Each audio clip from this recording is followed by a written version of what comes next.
$500,000. That was the price the Thorne family put on my 5 years of marriage. I signed the divorce papers as my husband refused to meet my eyes. Allowing his mother to discard me for a fertile replacement, I took the money to vanish. But as the plane ascended, I realized the cruelest twist of fate. I had sold my marriage only to discover I was carrying the one asset they could never buy. My name is Caitlin Montclair, and until 3 hours ago, I was under the delusion that I was the lady of the house. I was a landscape architect who had spent the last 5 years trying to cultivate a life in soil that was far too rocky to sustain anything genuine. It was 7 in the evening, and the silence in our Manhattan penthouse was deafening. I had spent the better part of the afternoon preparing for our 5th anniversary. The dining table, a slab of imported Italian marble that always felt too cold to the touch, was set with the sterling silver Julian's grandmother had left him. I had arranged white lilies, his favorite, in the crystal vase I had bought for our 1st anniversary. The air smelled of rosemary and roasted lamb, a scent that usually brought comfort, but tonight it hung heavy, cloying and stagnant. I adjusted the strap of my silk dress, catching my reflection in the floor-to-ceiling window that overlooked Central Park. The woman staring back looked composed, elegant, every bit the Thorne wife. But beneath the makeup, I looked tired. The fertility treatments over the last 2 years had taken their toll, leaving me hollowed out in ways that no amount of expensive skincare could hide. I checked the vintage Cartier watch on my wrist. Julian was 40 minutes late. Then the phone rang. It was not Julian. It was the private line, the one that only rang when the matriarch of the Thorne dynasty demanded an audience. Caitlin, the voice on the other end was clipped. Devoid of any pleasantries, it was Victoria Thorne. She did not ask how I was. She did not wish me a happy anniversary. Driver is downstairs. Come to the Hamptons. Immediately. Victoria, it is our anniversary. Julian and I have dinner planned here. Julian is already here, she cut me off, her tone possessing the finality of a gavel striking a sound block. Do not make me wait. The line went dead. The 2-hour drive to the Hamptons was a blur of passing headlights and rising nausea. The driver, a man who had worked for the Thornes for 20 years and had never once looked me in the eye, kept the partition raised. I sat in the back of the limousine, clutching my purse, my fingers tracing the leather texture until they were numb. I knew this was not a social call. Victoria Thorne did not host impromptu gatherings on Tuesday nights. This was a summons. When the wrought iron gates of the Thorne estate loomed into view, illuminated by lightning from a gathering storm, I felt a familiar constriction in my chest. The house was not a home. It was a fortress of limestone and arrogance, designed to intimidate anyone who dared to walk through its doors without a 10-figure net worth. The butler escorted me directly to the library. The room was vast, smelling of old paper, brandy, and judgment. A fire crackled in the hearth, but it provided no warmth, only flickering shadows that danced across the faces of my executioners. Julian was there. He sat in one of the wing-back chairs, his posture slumped, a glass of amber liquid clutched tightly in his hand. He looked like a man who had been broken. He did not look up when I entered. He stared at the Persian rug as if the intricate patterns held the answers to a test he had already failed. Victoria stood by the fireplace. She was a woman carved from ice and steel, wearing a tailored suit that probably cost more than my father's entire lifetime earnings. Her gray hair was pulled back in a severe bun, pulling her face tight, smoothing out any evidence of humanity. Sit, she commanded, gesturing to the stiff wooden chair opposite Julian. It was positioned perfectly so that I would have to look up at her and sideways at the husband who refused to acknowledge my existence. I sat. Where is Julian? I asked, looking directly at my husband, ignoring his mother. Why are you here instead of at home? Julian flinched. He took a long swallow of his drink, the ice clinking against the glass, a sharp, jarring sound in the heavy silence. Caitlin, Be quiet. Julian, Victoria snapped. She turned her gaze to me, her eyes cold and predatory. We are not here to discuss dinner plans. Caitlin, We are here to discuss the future of the Thorne legacy. A future that, regrettably, no longer includes you. My breath hitched. I had feared this moment for 5 years, ever since I walked down the aisle and saw the look of disdain on Victoria's face, but hearing it aloud was like being struck physically. "I don't understand," I managed to say, my voice steady despite the trembling of my hands in my lap. "We are married. This is our anniversary." Victoria walked over to the mahogany desk and picked up a manila folder. She tossed it onto the low table between us. It landed with a dull thud. "Julian has duties," Victoria said, her voice smooth and venomous. "Duties to this family, duties to the corporation, and most importantly, the duty to provide an heir, something you have proven spectacularly incapable of doing." I felt the blood drain from my face, the hours spent in clinics, the needles, the hormones, the crushing disappointment month after month. She was weaponizing my deepest pain. "We are trying." The doctors said you are barren territory," Victoria interrupted. "But fortunately, Julian has found more fertile ground." She pulled a photograph from the folder and slid it across the table. It was a picture of a woman. She was beautiful, undeniable, with blonde hair and the kind of patrician bone structure that screamed old money. I recognized her immediately. Isabella Vanderbilt, the daughter of a shipping magnate, a woman who had been in Julian's social circle since they were in diapers. But it was not her face that drew my eye. It was the ultrasound image clipped to the photograph. "Isabella is 4 months pregnant," Victoria announced, the triumph in her voice unmistakable. "Twin boys, 2 healthy, male heirs. The future of Thorne legacy is secured." The world seemed to tilt on its axis. I looked at Julian. He was still staring at the floor, his face flushed with shame and liquor.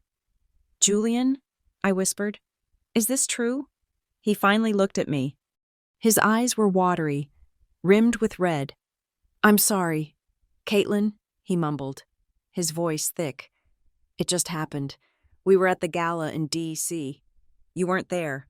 I was drunk. It was a mistake." "A mistake?" Victoria scoffed. "It was the best decision you have made in a decade. Isabella is of our world. She understands what is required, and she has delivered." She reached into the folder again and pulled out 2 documents. One was a thick stack of legal papers. The other was a check. "This is a dissolution of marriage agreement," Victoria said, tapping the stack. "And this is for you." She slid the check toward me. I looked down at the numbers. $500,000. $500,000. That was the price tag. That was the value of 5 years of devotion. That was the severance package for a wife who had been fired. "Sign the papers," Victoria instructed. Her tone bored, as if she were concluding a minor business transaction. "The terms are generous. You get the money. In exchange, you vacate the penthouse immediately. You leave New York. In fact, the contract stipulates that you are not to reside on the East Coast for a minimum of 3 years. We do not want you lingering like a bad smell while Julian and Isabella start their life." I looked at the check, then at Julian. I waited for him to stand up. I waited for the man who had vowed to love me in sickness and in health to roar in my defense. I waited for him to tell his mother that his wife was not a commodity to be bought and sold. "Julian," I said, my voice hardening, "are you going to let her do this? Are you going to let her buy me off like a paid escort?" Julian closed his eyes. He looked pained, as if he were the victim here. "Please, Caitlin," he whispered, "don't make this harder than it has to be. Mother is right. The company, the family need heirs. Isabella is carrying my sons. I have to do the right thing by them." "The right thing?" I laughed, a sharp, brittle sound that echoed off the bookshelves. "You committed adultery. You impregnated another woman while I was injecting myself with hormones to give you a child, and you think abandoning your wife is the right thing?" "It is best for the family," he repeated mechanically, a parrot mimicking his master. "Mom wants what is best for the family." Victoria stepped forward, her patience evaporating. "Enough of this melodrama. You were a bad investment. Caitlin, a gardener trying to play architect in a skyscraper, we gave you 5 years. You failed. Now, take the buyout and go. A failed investment. The words hung in the air, stripping away the last layer of my denial. That was all I was to them. Not a human being, not a wife, just an asset that had depreciated. I looked at Julian one last time. I saw him for what he truly was. He was not the charming prince I thought I had married. He was a coward.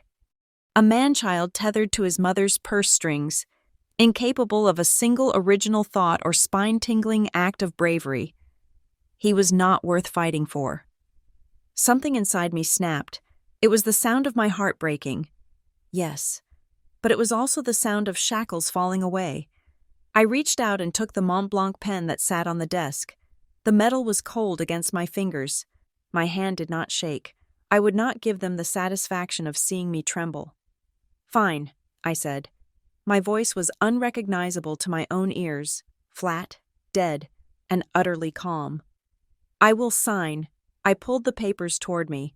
I did not read the clauses. I knew they were draconian. I knew they stripped me of everything, but I did not care. I just wanted out. I wanted to be as far away from these monsters as possible. I signed my name, Caitlin Montclair. I did not use the name Thorne. I was done with that name. "The check," Victoria said, nodding toward the slip of paper. I picked up the check for $500,000. It felt light, insignificant. I folded it and placed it in my purse. Then, my eyes fell on a framed photograph on the corner of the desk. It was a picture of Julian and me on our wedding day. We were laughing, caught in a candid moment of pure joy.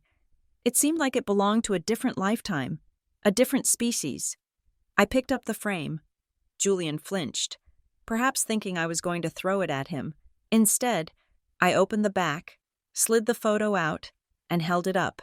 I looked at the smiling girl in the white dress. I pitied her. She had been so naive.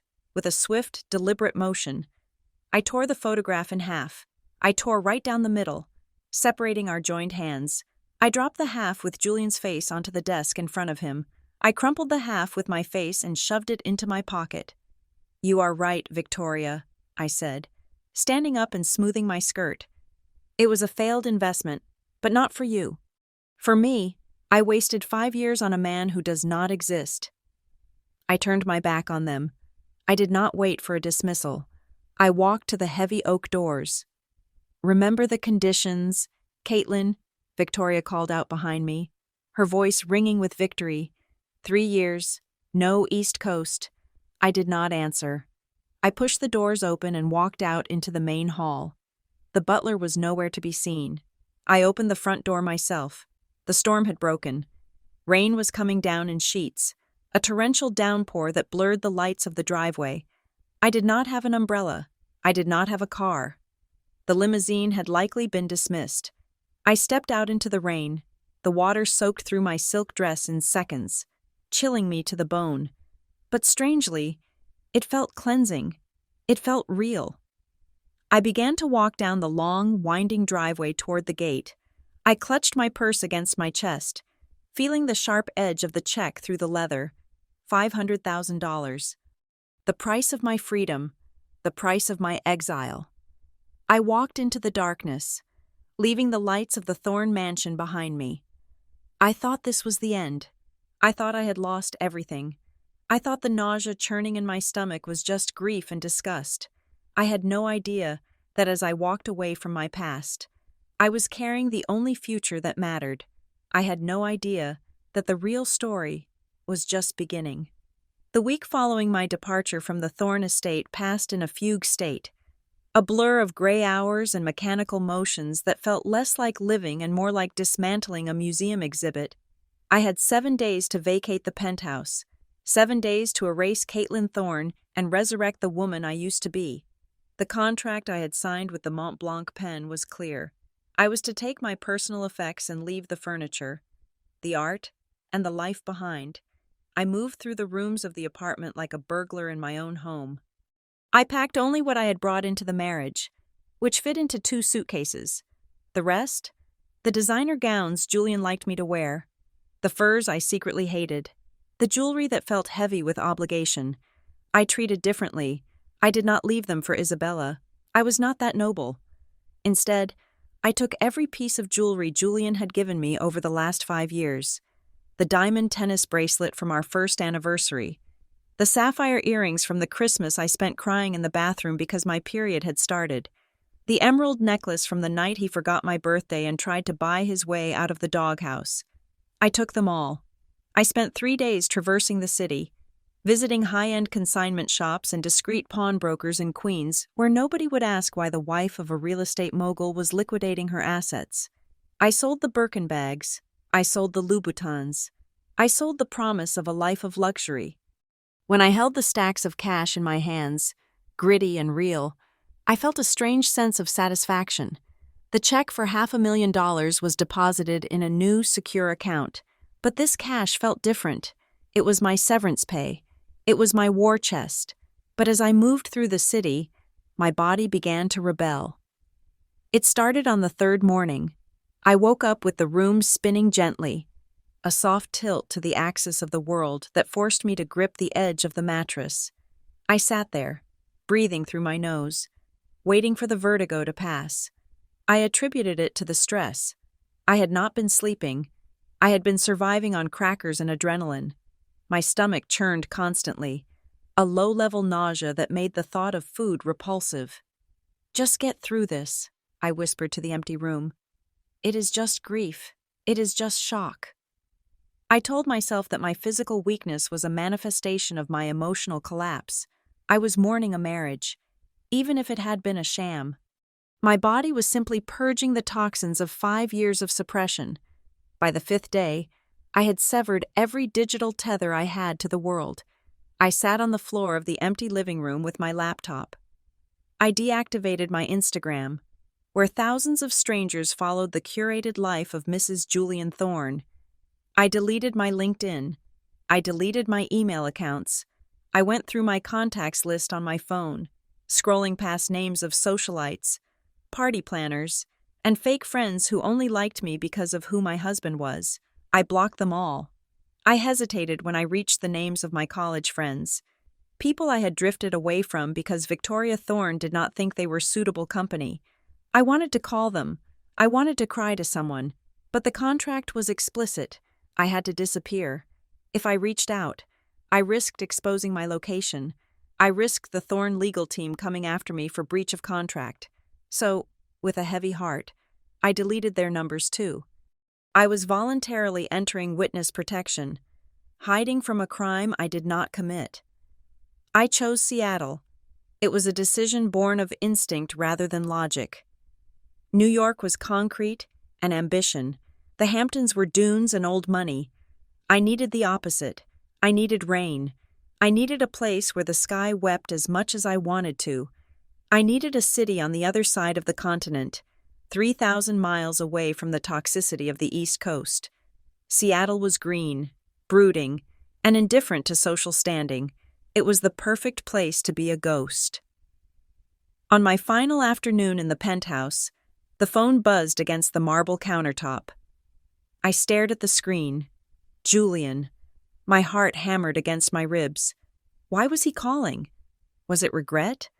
Was it to tell me he had made a mistake? For a fleeting second, the foolish, hopeful part of me wanted to answer. I wanted to hear his voice. I wanted him to tell me he was coming to get me, that he had left his mother and the heiress and chosen me. But then I remembered the look on his face in the library, the cowardice, the way he looked at the floor while his mother negotiated the price of my womb. The phone continued to buzz, dancing across the polished stone. I did not answer. I picked up the device, walked over to the trash compactor in the kitchen, and popped the SIM card out. I snapped the small piece of plastic in half. It made a satisfying crack. I dropped the pieces into the trash, followed by the phone itself. "Goodbye, Julian," I said to the garbage can. The next morning, I stood at the check-in counter at JFK International Airport. The terminal was chaotic. A sea of travelers rushing toward their destinations. I felt untethered, a small boat in a violent storm. I handed my passport to the agent. It was the only document I had left that still bore my maiden name, Caitlin Montclair, as I had never gotten around to changing it on my travel documents, a subconscious act of rebellion. Perhaps, heading to Seattle today, Ms. Montclair? The agent asked, typing on her keyboard.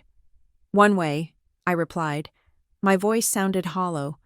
Suddenly, a wave of nausea hit me so hard my knees buckled. It was visceral and violent, the smell wafted over from a coffee kiosk nearby. The rich, dark aroma of roasted espresso beans. It was a smell I had loved for years. I was a woman who drank 3 cups of black coffee a day. But in that moment, the scent was like a physical blow. It smelled rancid, metallic, overwhelming. I gripped the counter, my knuckles turning white. The room narrowed to a pinpoint. The fluorescent lights overhead seemed to strobe. Miss, are you all right? The agent's voice sounded like it was coming from underwater. I squeezed my eyes shut, forcing myself to breathe. I am fine, I managed to gasp. Just didn't eat breakfast. Low blood sugar. You look very pale, she said, concern etching her brow. Do you need a medic? No, I said, perhaps too quickly. No medics. I just need water. I stumbled away from the counter.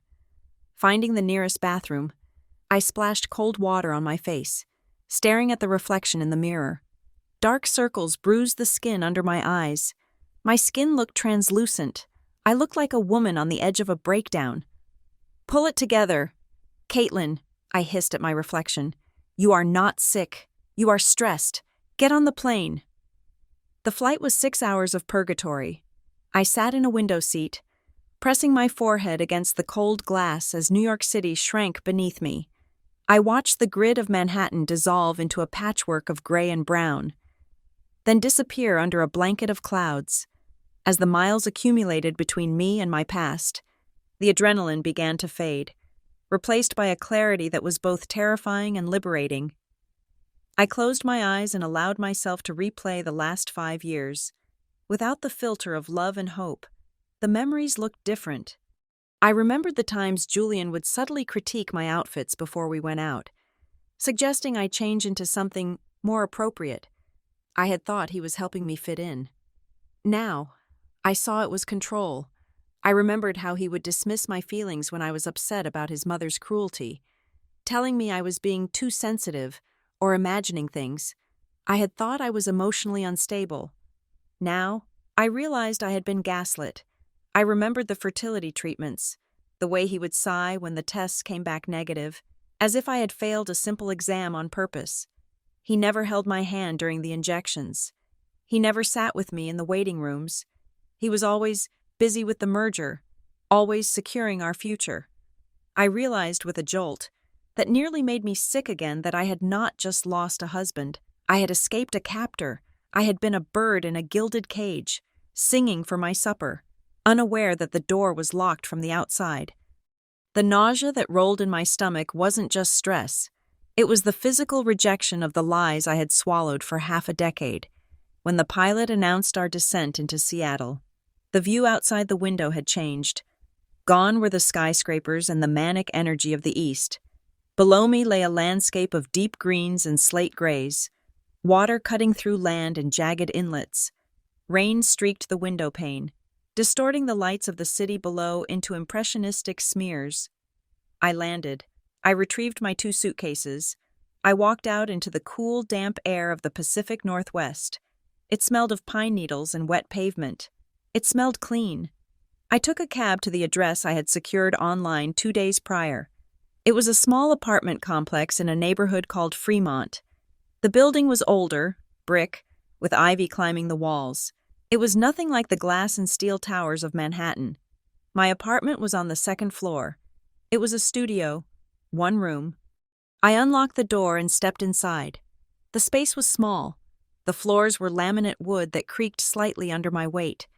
There was a kitchenette with a stove that looked like it was from the 90s. A Murphy bed was folded up against the wall. I dropped my bags in the center of the room.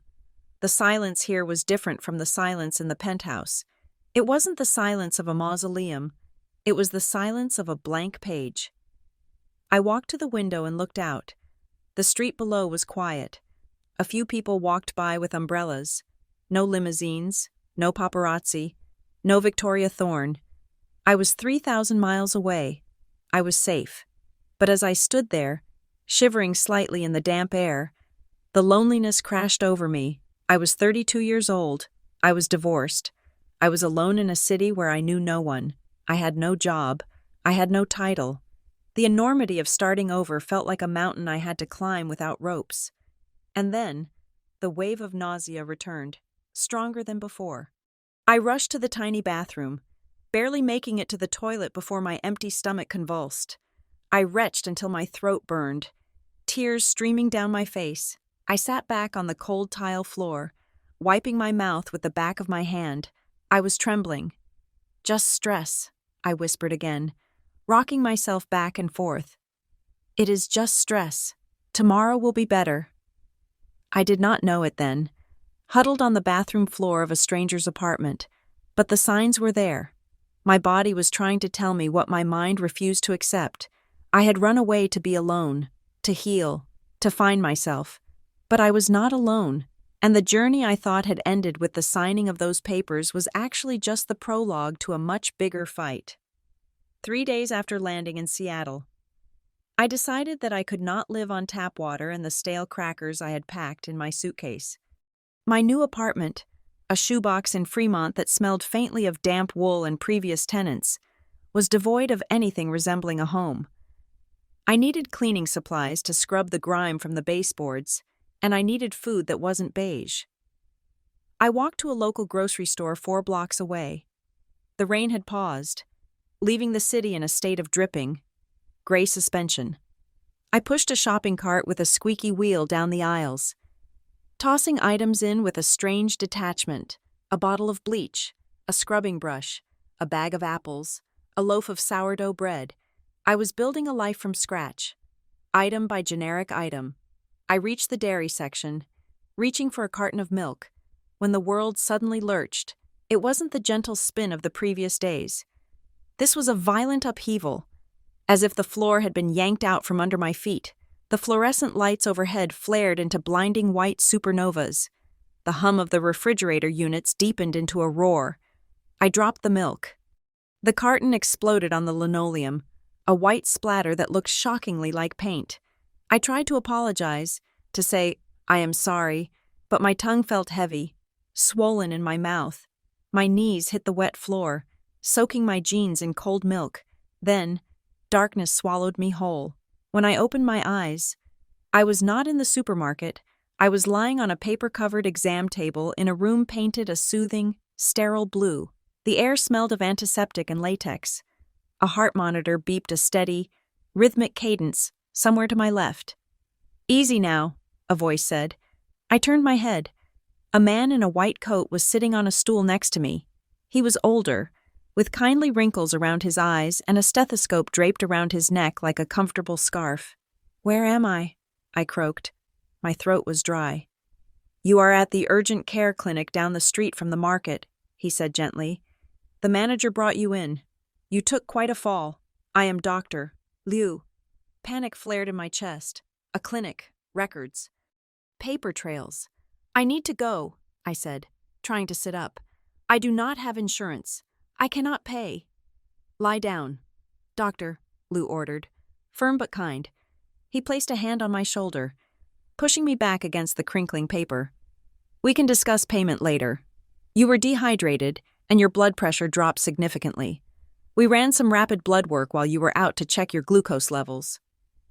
I lay back, closing my eyes. "I am fine, just stress. I have had a hard week." "I am sure you have." "Doctor," Liu said. There was a pause, a hesitation in his voice that made me open my eyes again. He was looking at a clipboard, his expression unreadable.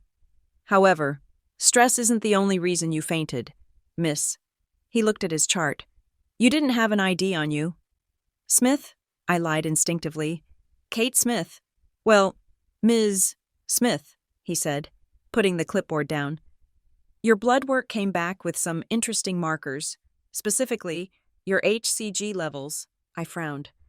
HCG? What is that? Human chorionic gonadotropin, he explained.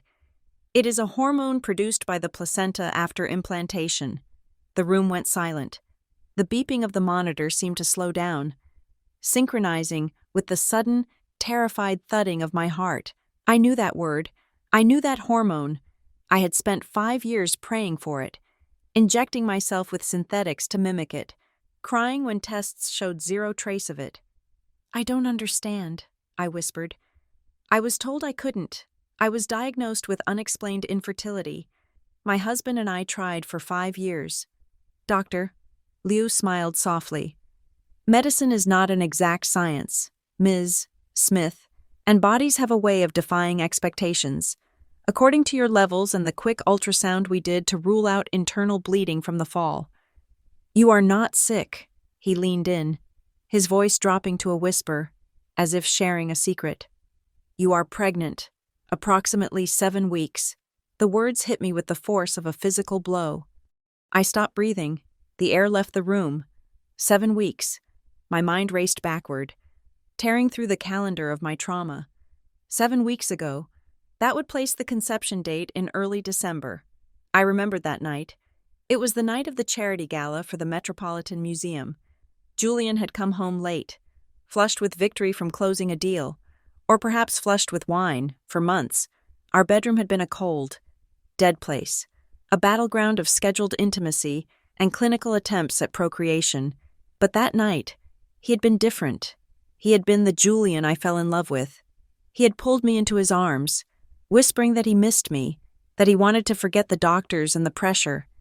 We had made love without tracking ovulation, without temperature charts, without the ghost of his mother hovering over the bed. It was passionate, desperate, and real. And then, a week later, the coldness had returned. The late nights at the office, the smell of a perfume that wasn't mine on his collar, the beginning of the end. I stared at the ceiling tiles, counting the little dots to keep from screaming. The irony was so sharp, it felt like a knife twisting in my gut. I had been discarded like trash because I could not provide an heir. I had been humiliated, stripped of my dignity, and bought off with $500,000 because my womb was declared a wasteland. Julian was marrying Isabella because she was carrying precious cargo. And all this time, while I sat in that library listening to Victoria Thorne call me a failed investment, while I signed the papers that ended my life, while I walked out into the rain, I was carrying Julian's child. A laugh bubbled up in my throat, sounding dangerously like a sob. It was a cosmic joke, a cruel, twisted prank played by a universe that hated me. Ms. Smith? Doctor? Liu looked concerned. Are you all right? Is this bad news? Bad news? I repeated, my voice trembling. It is impossible news. Then, the fear arrived.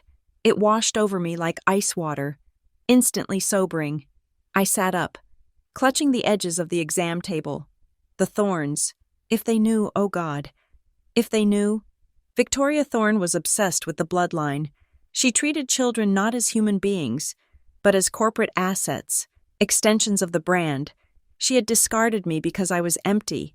If she found out I was full, if she found out I was carrying a legitimate heir to the Thorne fortune, conceived in wedlock, legally entitled to a share of the empire, she would not let me go. She would unleash her army of lawyers. They would argue that I was unstable. They would use the fact that I was unemployed, living in a studio apartment, running away from my life, as proof that I was unfit. They would take the baby. They would snatch this child from my arms before it even took its first breath and hand it to Isabella to raise alongside her twins. Or worse, a darker thought chilled my blood. Isabella was the chosen one. Her pregnancy was the public narrative. Her twins were the miracle. If my pregnancy threatened that narrative, if my child complicated the succession or the merger that the marriage to Isabella represented, would Victoria Thorne allow it to exist? I knew what that woman was capable of. She destroyed lives with the stroke of a pen. Ms. Smith? The doctor was standing up now. You are hyperventilating. Breathe with me. I sucked in a jagged breath. I had to think. I had to be smarter than I had ever been in my life. I was no longer just Caitlin the architect. I was a vault. I was a fortress. I am fine, I said, forcing my voice to be steady. I swung my legs off the table. I am just shocked. My ex-husband doesn't know, and he can never know. Doctor. Lou nodded slowly. He had likely seen this before. Women terrified of the men who made them mothers. That is your business, Kate. Patient confidentiality is absolute. Is it? I asked sharply. If an insurance company queries it? If a lawyer subpoenas it? If you use insurance, there is a record, he admitted. But if you pay out of pocket? Cash, I said immediately. I will pay cash. For today. For everything. I do not want a file created in the central system. I do not want anything linked to my social security number. Can we do that? Doctor. Lou looked at me for a long moment. He saw the terror in my eyes, the desperation of a hunted animal. He didn't ask questions. He didn't ask why a woman wearing a watch that used to cost $10,000 was terrified of a paper trail. We can do that, he said softly. We will put you down as a self-pay consult under the name Kate Smith. No insurance, no digital upload. I let out a breath I felt I had been holding for an hour. Thank you. How much? $200 for the visit and the labs. I reached for my purse, which someone had placed on the chair. My hands were shaking so badly I could barely work the zipper. I pulled out the envelope of cash I had from selling the diamond bracelet. I counted out 10 $20 bills and handed them to him. Here, I said, please, burn the blood work results after you note them. Do not keep them. I will take care of it. Doctor, Lou promised. But Kate, you need prenatal care. You are 7 weeks along. You need vitamins. You need checkups. I will find a way, I said. But not today. Today. I just need to leave. I walked out of the clinic 10 minutes later. The rain had started again, a light mist that coated the world in silver. I wrapped my coat tighter around myself, but this time, the gesture was different. I wasn't just shielding my body from the cold.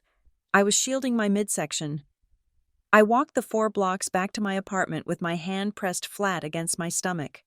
A baby. I had wanted this more than anything. I had prayed to every god I didn't believe in. I had cried until my eyes were swollen shut. And now, here it was.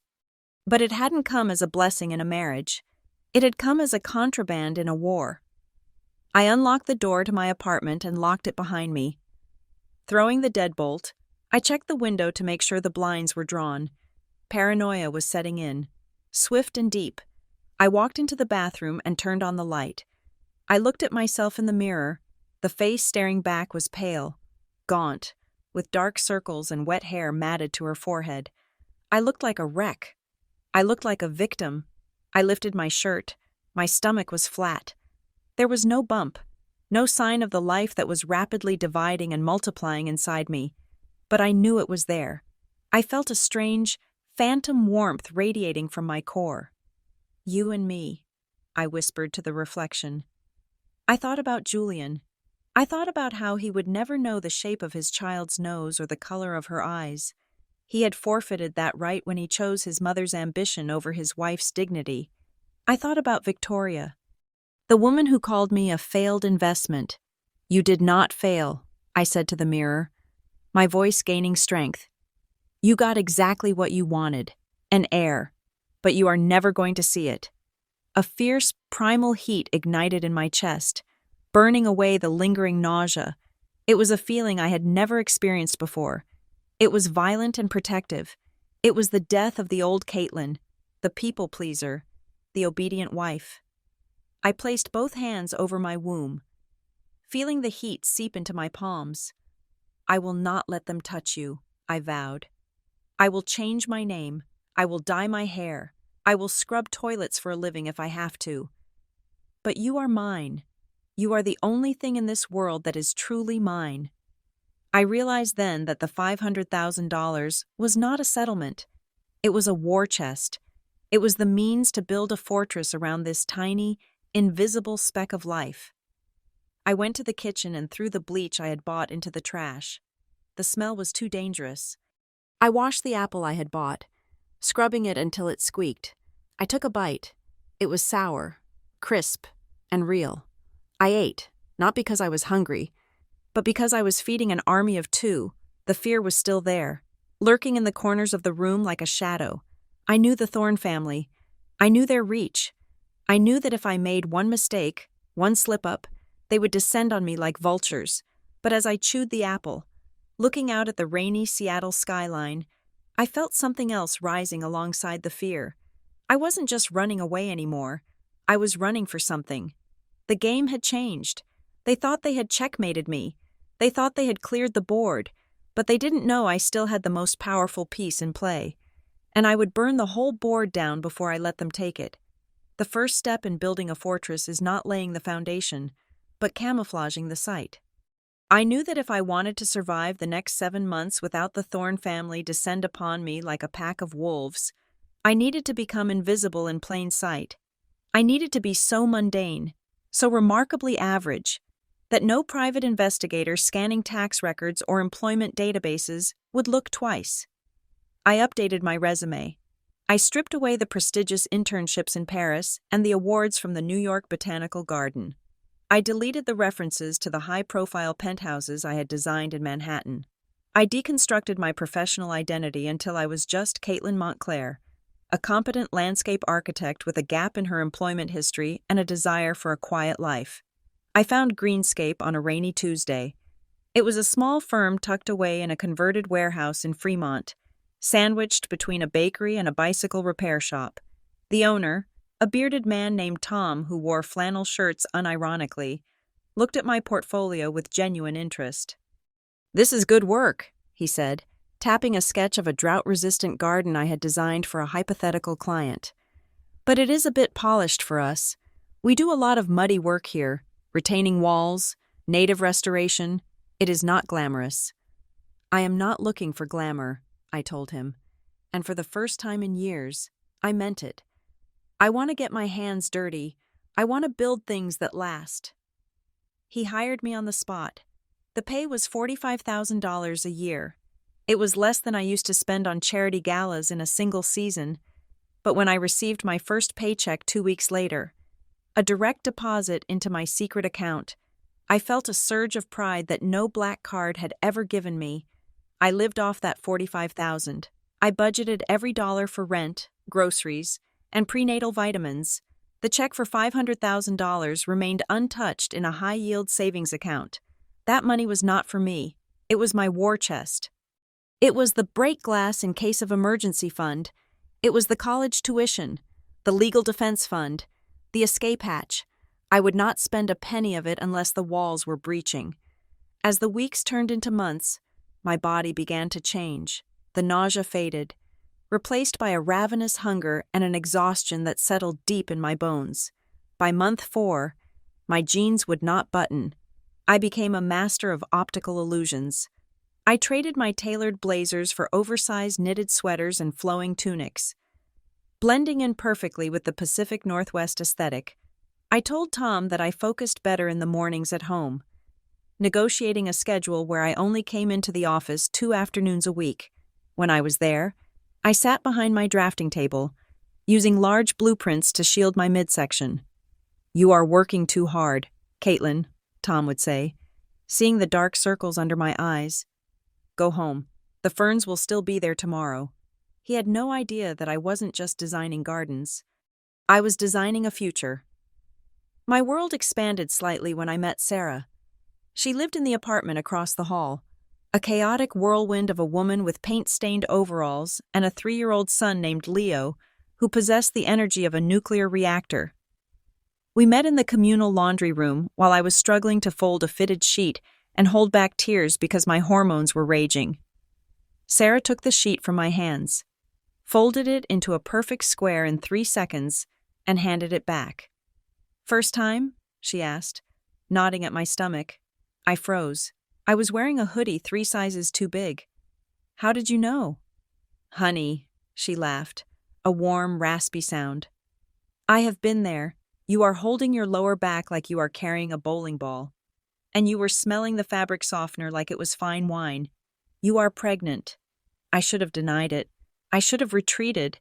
But the isolation was eating me alive. Yes, I whispered. But nobody knows.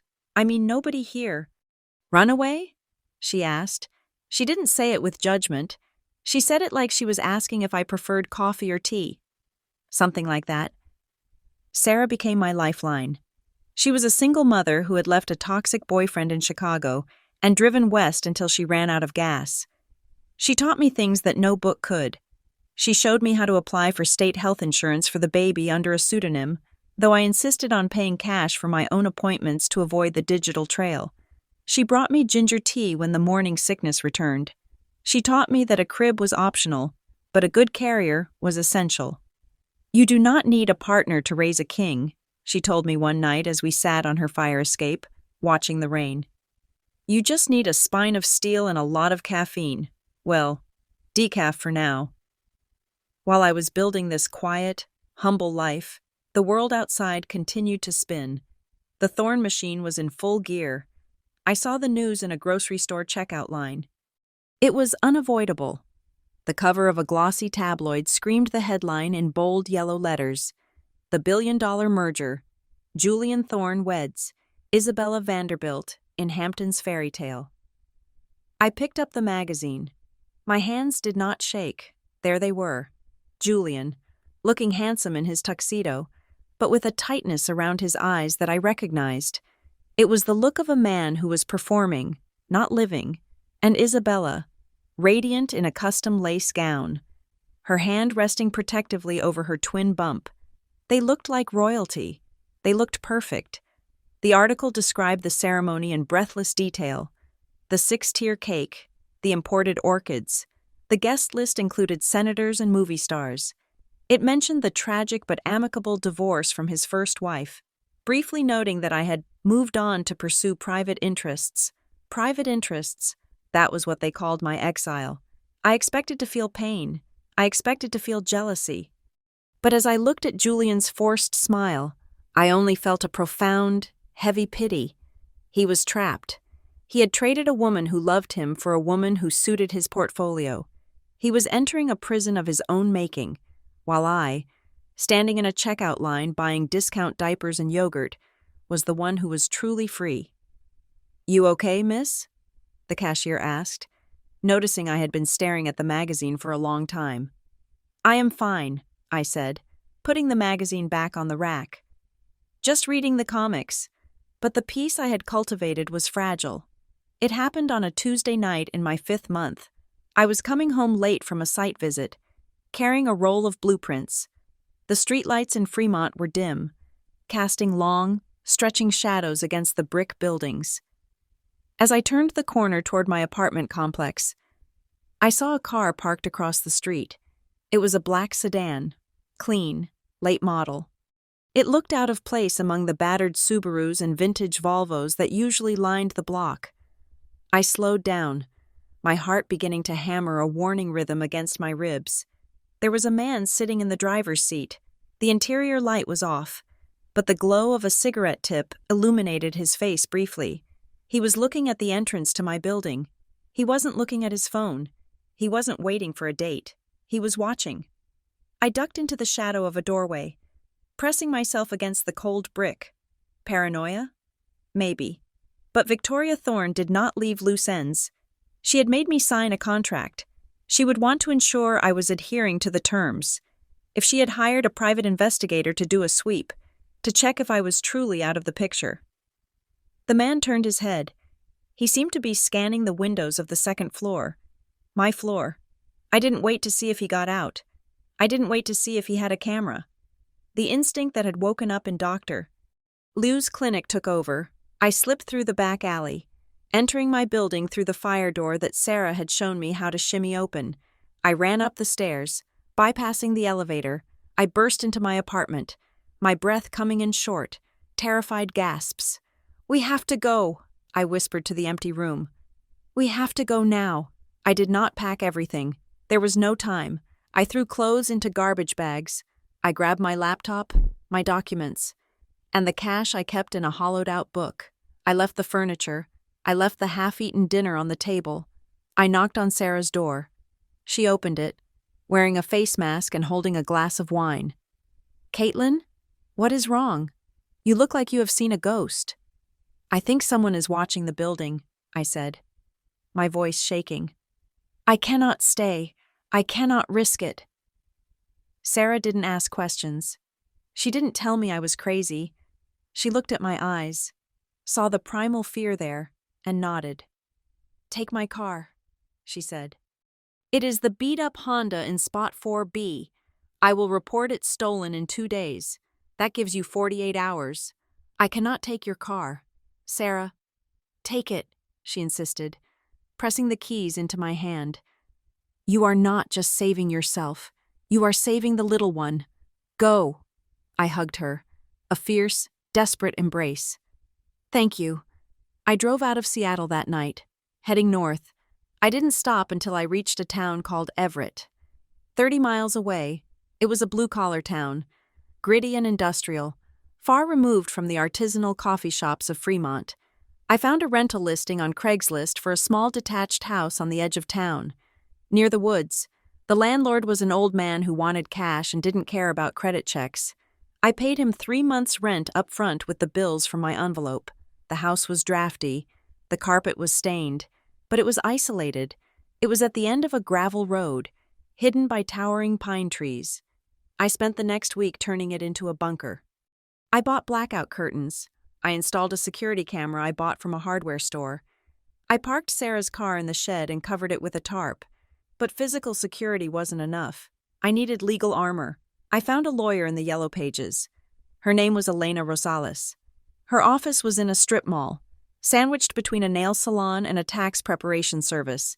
She wore a polyester suit and looked like she hadn't slept in a week, but her eyes were sharp. I paid her consultation fee in cash. "I need to know about custody laws," I told her, sitting in her cramped office. "Hypothetically, if a woman leaves her husband while pregnant and he doesn't know, does he have rights?"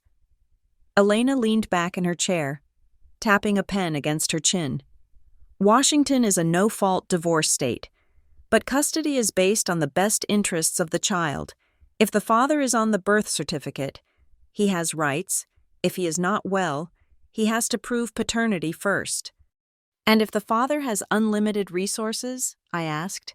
"If his family could bury the mother in litigation for 20 years? Elena stopped tapping the pen. She looked at me, really looked at me, seeing past the baggy sweater and the lack of makeup. "Then the mother better make sure she never gives them a reason to call her unfit," Elena said quietly.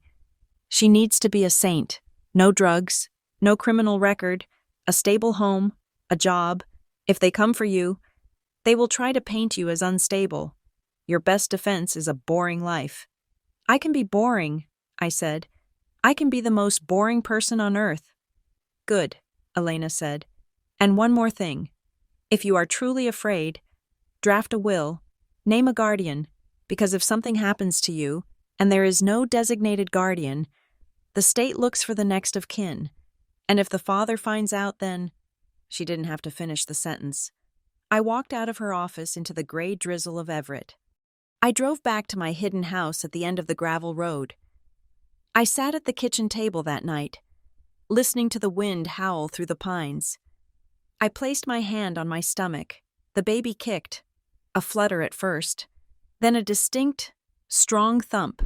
It was the first time I had felt it. "I am here," I whispered to the darkness. "I am building the walls. I am digging the moat. They will never get to you." I opened my laptop and began to work. I wasn't designing gardens anymore. I was designing a strategy. I researched custody precedents. I researched the Thorne family's recent business dealings. Looking for weaknesses, I became a student of my enemy. I was no longer the victim who had been handed a check and told to leave. I was the architect of my own survival. And in the silence of that lonely house, with the rain beating against the roof, I began to prepare for the war I knew was coming. The rain in Everett was different from the rain in New York. In Manhattan, rain was an inconvenience that ruined blowouts and delayed traffic. Here, in the shadow of the damp pines, it was a relentless, living thing that drummed against the roof of my hidden house like 1,000 fingers tapping a warning. I was 24 weeks pregnant, 6 months. My body had transformed from the gaunt, stressed vessel that fled the Hamptons into something rounder, softer, yet infinitely fiercer. The baby, a girl according to the instinct that hummed in my blood, was active. She kicked with the rhythm of a prizefighter, keeping me awake through the long, silent nights. I had built a routine of solitude. I worked remotely for Greenscape under my maiden name, designing retaining walls for muddy backyards, and I paid for everything in cash. I was a ghost. I was safe. Until the pain started. It began as a dull ache in my lower back, something I dismissed as the result of sitting too long at my drafting table.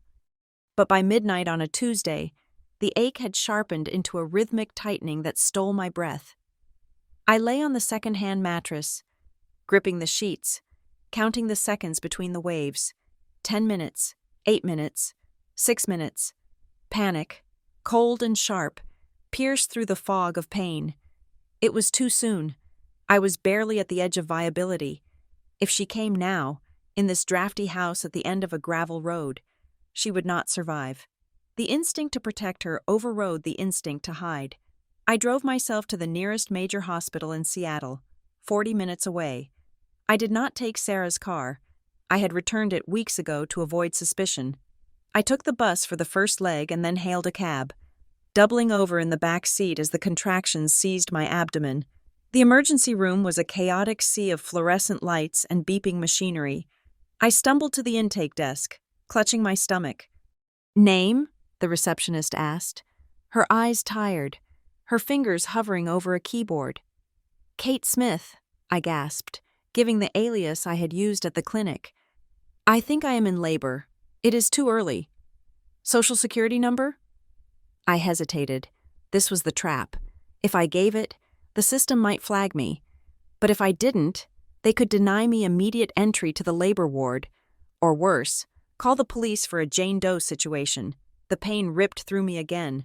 A jagged tear that made my vision swim. I was not a fugitive in that moment. I was a mother. I rattled off the numbers, praying that the separation of the databases between the East and West Coasts was as robust as I hoped. I was wheeled into a triage room. Doctors swarmed. Monitors were strapped to my belly. The sound of a heartbeat, fast, thundering, frantic, filled the room. It was the most beautiful and terrifying sound I had ever heard. "You are experiencing preterm labor contractions," the obstetrician said, her face grim. "We need to stop this immediately. We are going to administer magnesium sulfate and steroids for the baby's lungs, just in case." I nodded, tears streaming down my face. "Do whatever you have to do. Save her." I spent the next 48 hours in a haze of medication and fear. The drugs worked. The contractions slowed, then stopped. My daughter stayed put. I lay in the hospital bed, exhausted, staring at the gray light filtering through the window. Believing I had dodged the bullet, I was wrong. The bullet had already been fired. It just hadn't hit me yet. On the morning of my discharge, a woman from the billing department walked into my room with a clipboard and a bright, professional smile that made my stomach turn. "Good news, Ms. Montclair," she said. I froze. I had not given them the name Montclair. I had checked in as Smith. "Excuse me?" I whispered, my hand instinctively going to my throat. "I know you checked in as Smith," she said with a conspiratorial wink. "But when we ran your Social Security number for the admission, the system automatically matched it to your primary insurance provider. We were able to bill the entire stay directly to them. You won't have to pay a dime out of pocket." The blood drained from my face so fast the room spun. "What insurance provider?" "Thorne Legacy Group," she read from the sheet. "It seems your coverage under your husband's policy is still active. Lucky thing, too. Neonatal care is expensive." I felt like I was falling. The divorce decree, the paperwork, the bureaucracy. Julian or his legal team had been lazy. They hadn't removed me from the master policy yet. Or perhaps the paperwork was stuck in some administrative purgatory. It didn't matter why. What mattered was that a claim had just been filed. A claim for obstetric services.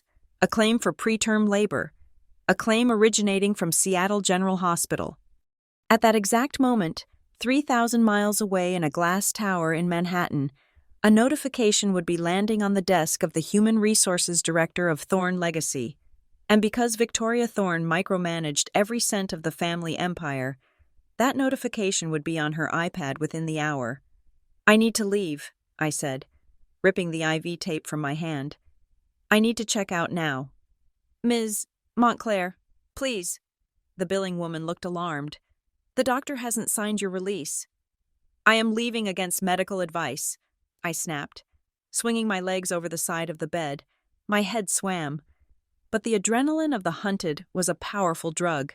I managed to sign the papers with a shaking hand and walk out of the hospital. I didn't go back to the house in Everett. That address was on my driver's license, which the hospital had likely scanned. They would know where I lived.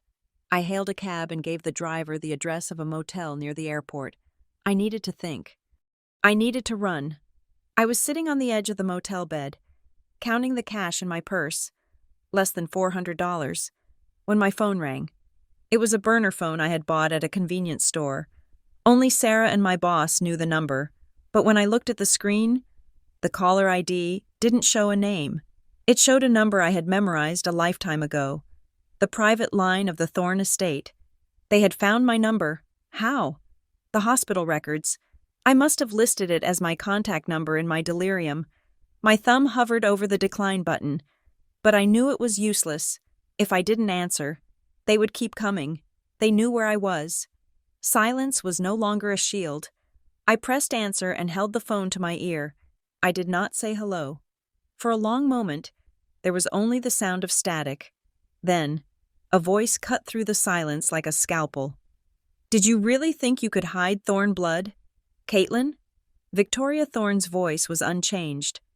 It was devoid of warmth, stripped of humanity, vibrating with the icy rage of a woman who has been deceived. I gripped the phone so hard the plastic creaked. "It is not Thorne blood," I said, my voice shaking despite my best efforts. "It is mine." "Don't be tedious," Victoria scoffed. "We received the insurance claim, preterm labor, 24 weeks. Do the math. Caitlin, that child was conceived in my house, under my roof, by my son. That is a Thorne heir you are holding hostage in that pathetic womb of yours." "She is not a hostage," I spat. "She is my daughter, and I signed your contract. I left. I disappeared. You paid me to go away. Remember? $500,000 to never come back." "The contract is void," she declared. "You signed it in bad faith. You withheld material information regarding the existence of a family asset. Asset, not a baby, not a grandchild, an asset." "I didn't know," I said. "I didn't know I was pregnant when I signed." "Irrelevant. You have breached the agreement, and now you are going to return what belongs to us." "I will never give her to you," I whispered. "I would rather die." "That can be arranged," Victoria said, her tone as casual as if she were ordering tea. "But let us be civilized. You are in Seattle. My lawyers are already filing an emergency injunction to prevent you from leaving the state. If you try to run, you will be arrested for kidnapping and custodial interference. You cannot kidnap your own child." "You can when the father has filed for emergency custody," she replied smoothly. "Julian is very distressed. He wants his child, Caitlin, and we always get what we want." The line went dead. I dropped the phone on the bed as if it were burning. I grabbed my bag. I had to move. I had to get to the airport. I could go to Canada. I could go to Mexico. I stood up, but the world tilted. A sharp, searing pain shot through my abdomen, doubling me over. No. The doctor's warning echoed in my ears. "Your cervix is incompetent. The medication is holding it. But stress or physical exertion could trigger active labor again.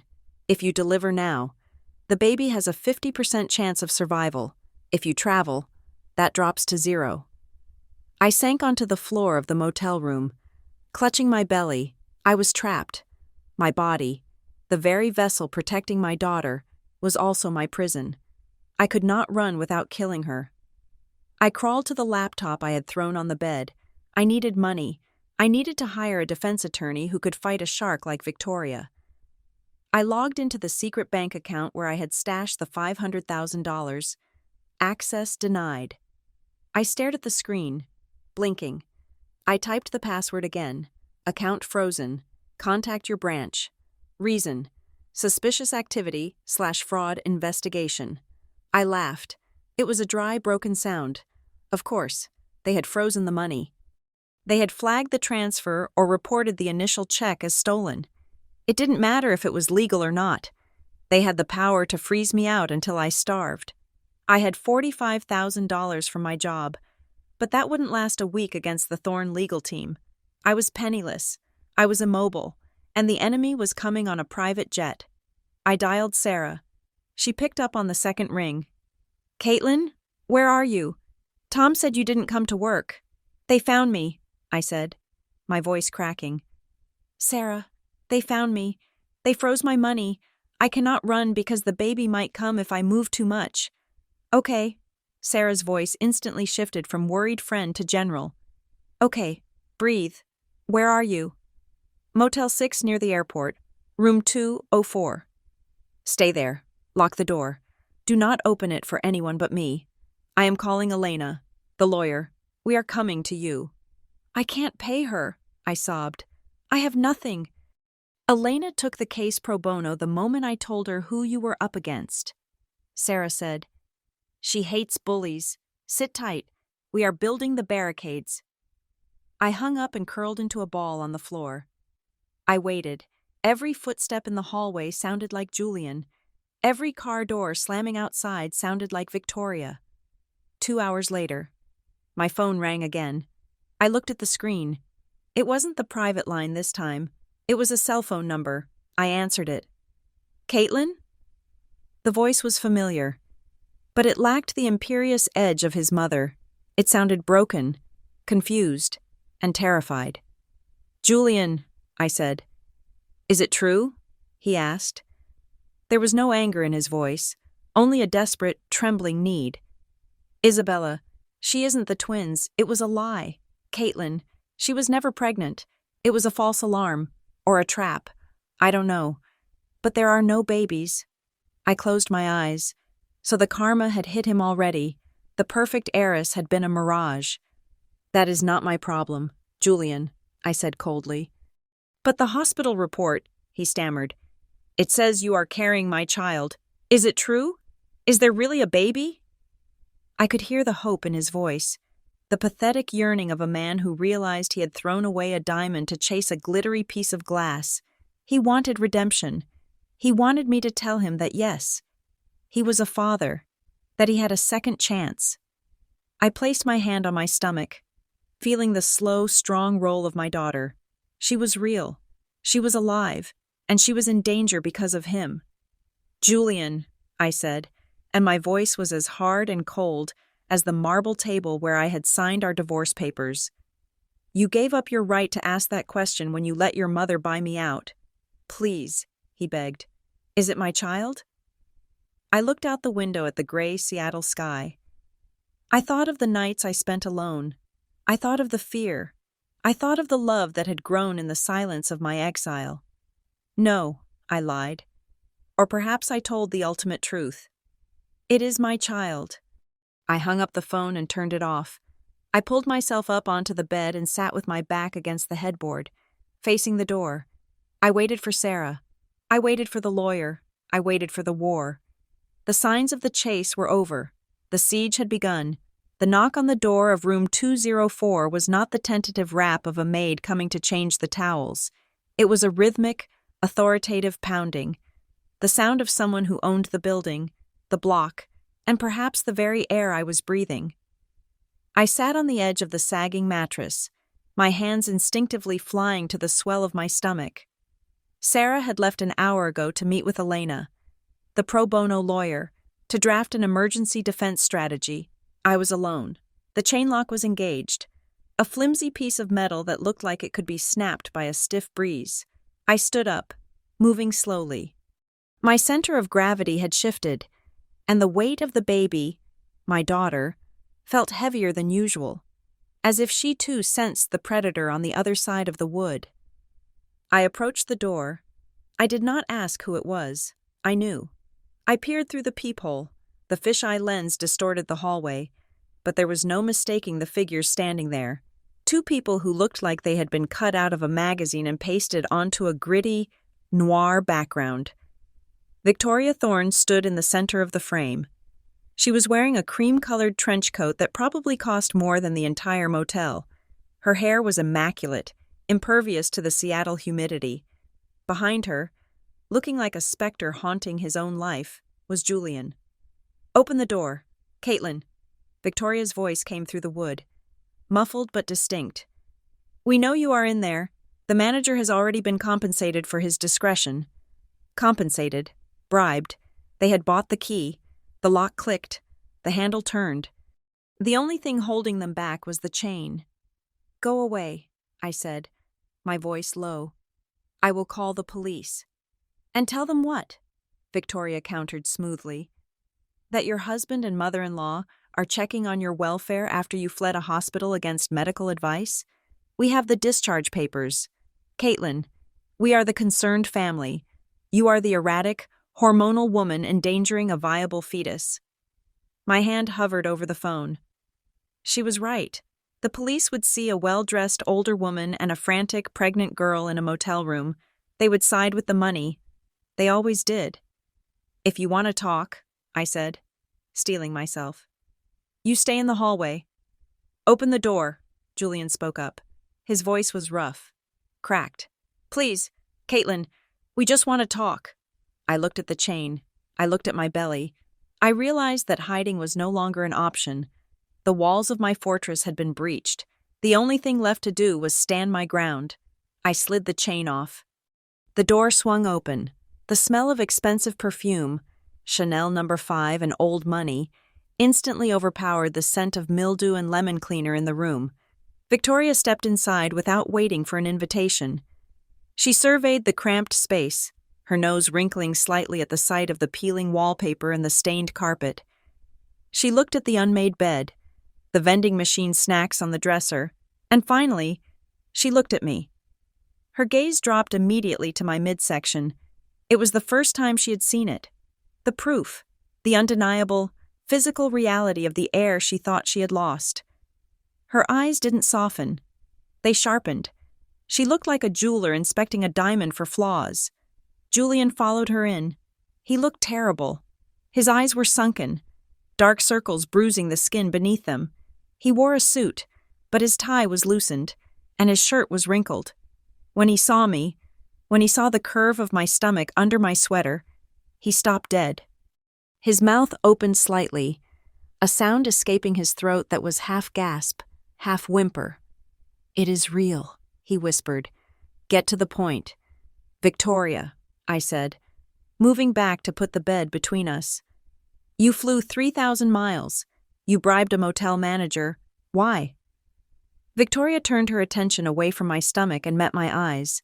She unbuttoned her coat, revealing a tailored suit underneath. She didn't sit. She stood in the center of the room, commanding the space as if it were her boardroom. "We are here to renegotiate," she said. "There is nothing to negotiate," I replied. "I signed your papers. I took your money. I left. Circumstances have changed," she said. Drastically, she gestured to Julian. He flinched, as if she had struck him. "Tell her," Victoria commanded. Julian looked at me, his eyes pleading. "Isabella isn't pregnant anymore. She lost the babies?" I asked, despite myself. "There were no babies," Julian confessed, his voice dropping to a shameful murmur. "It was a lie. All of it. The ultrasounds were faked. She bought them online. She knew the merger depended on an heir. She knew She knew my mother wanted grandchildren. She deceived us," Victoria cut in, her voice cold and hard. "The Vanderbilt girl is a fraud. The marriage is being annulled as we speak. Our lawyers are dismantling her family's assets piece by piece. She will regret the day she learned to spell the name Thorne." I stared at them. The karma was swift. Yes, but it brought me no joy. It only brought terror. Because if there were no twins, so now you are here, I said, connecting the dots. Because you are desperate. We are pragmatic, Victoria corrected. The Thorne legacy requires a successor. You, Caitlin, have inadvertently succeeded where the Vanderbilt girl failed. You are carrying a thorn. She reached into her oversized designer bag and pulled out a leather portfolio. She unzipped it and pulled out a fresh document. This is a new agreement, she said, placing it on the scarred wooden dresser. It supersedes the previous one. I am not signing anything. Listen to the terms before you reject them, Victoria said. Her voice taking on that smooth, persuasive cadence she used to close billion-dollar real estate deals. We are prepared to offer you $2 million, cash, tax-free, deposited into any account you choose, anywhere in the world. $2 million. And in exchange? I asked, though I already knew the answer. In exchange, she said, you will carry the child to term. You will be moved immediately to a private facility in Switzerland where you will receive the best medical care money can buy. Upon delivery, you will relinquish full physical and legal custody of the infant to Julian and myself. You will then be free to go, with your $2 million. To live whatever life you choose. You can be an architect in Paris. You can buy an island. You can disappear properly this time. I looked at Julian. He was watching me with a mixture of hope and hunger. It is a lot of money. Caitlin, he said softly, you could start over, and the baby would have everything, the best schools, the best life. My mother will make sure of it. I felt a laugh bubble up in my chest. It wasn't a happy laugh. It was the sharp, jagged laugh of someone who has stared into the abyss and seen the monsters looking back. You want to buy her, I said. You are not here to be a grandmother. You are here to make a purchase. You lost one shipment of goods with Isabella. So now you are trying to acquire the backup inventory. Don't be crude, Victoria snapped. I am offering you a solution. Look at you. Caitlin, you are living in a squalid motel. You have no husband. You have no career. You are a high-risk pregnancy with a history of infertility. How do you plan to raise a child? On food stamps? In a trailer park? I plan to raise her with love, I said, my voice rising. Something neither of you knows anything about. Love does not pay for college, Victoria countered. Love does not secure a legacy. This child is a thorn. She belongs in the plaza, not the gutter. She is not a thorn, I yelled. She is a Montclair. She is mine. And she is not for sale. Not for 2 million. Not for 2 billion. I walked over to the dresser, picked up the document, and ripped it in half. The sound of the thick paper tearing was loud in the small room. I threw the pieces at Victoria's feet. Get out, I said. Get out of my room. Victoria stared at the torn paper on the dirty carpet. Her face didn't change, but her eyes went dead. The negotiator was gone. The executioner had arrived. Julian, she said. Julian stepped forward. He ignored his mother. He walked toward me. He didn't look like he was going to attack me. He looked like he was in a trance. Caitlin, he whispered. Can I just... He reached out a hand toward my stomach. His fingers were trembling. He looked at the bump with a reverence I had never seen in him before. This was his blood. This was the validation of his manhood, the redemption of his failures. It is a girl, he murmured.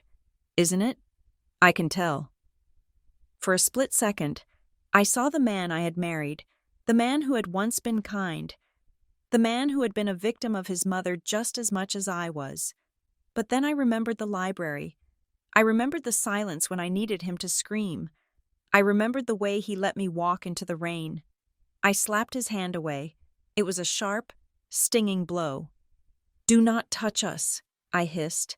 You do not get to touch. You do not get to know. You gave that up. Julian recoiled, cradling his hand. The hurt on his face was raw. But I didn't care. Victoria stepped between us. The mask was off now. You are making a mistake, she said. her voice dropping to a low, dangerous register. A fatal error in judgment. The only mistake I made was marrying into your family, I retorted. You think you have rights? Victoria sneered. Let me tell you what you have. You have a voided contract. You have a record of mental instability. We can easily find a doctor to testify that your sudden flight to Seattle was a psychotic break. You have no fixed address. You have no income. You are a flight risk.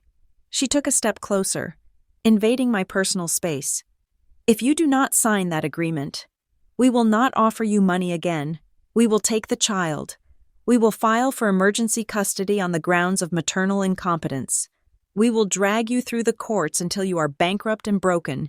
And when we win, and we will win, Caitlin, because we always do, you won't get $2 million. You won't even get visitation rights. I felt the blood drain from my face. I knew she wasn't bluffing. This was how they operated. They didn't just defeat their enemies. They annihilated them. Get out, I whispered, my voice shaking.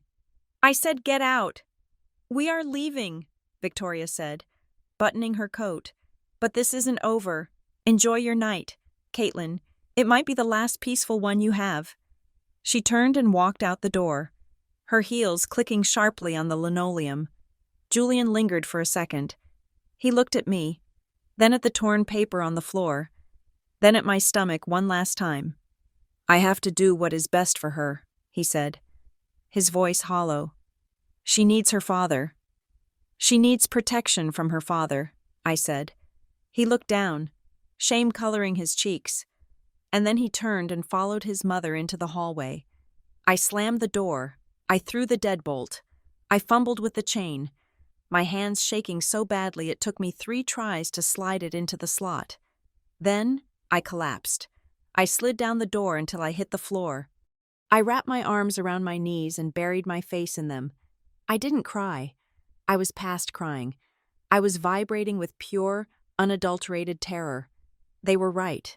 I looked around the room, the peeling paint, the water stains on the ceiling, the fact that I had $400 to my name, versus the Thorne Legacy Group, versus a team of $500 an hour lawyers, versus judges they probably played golf with.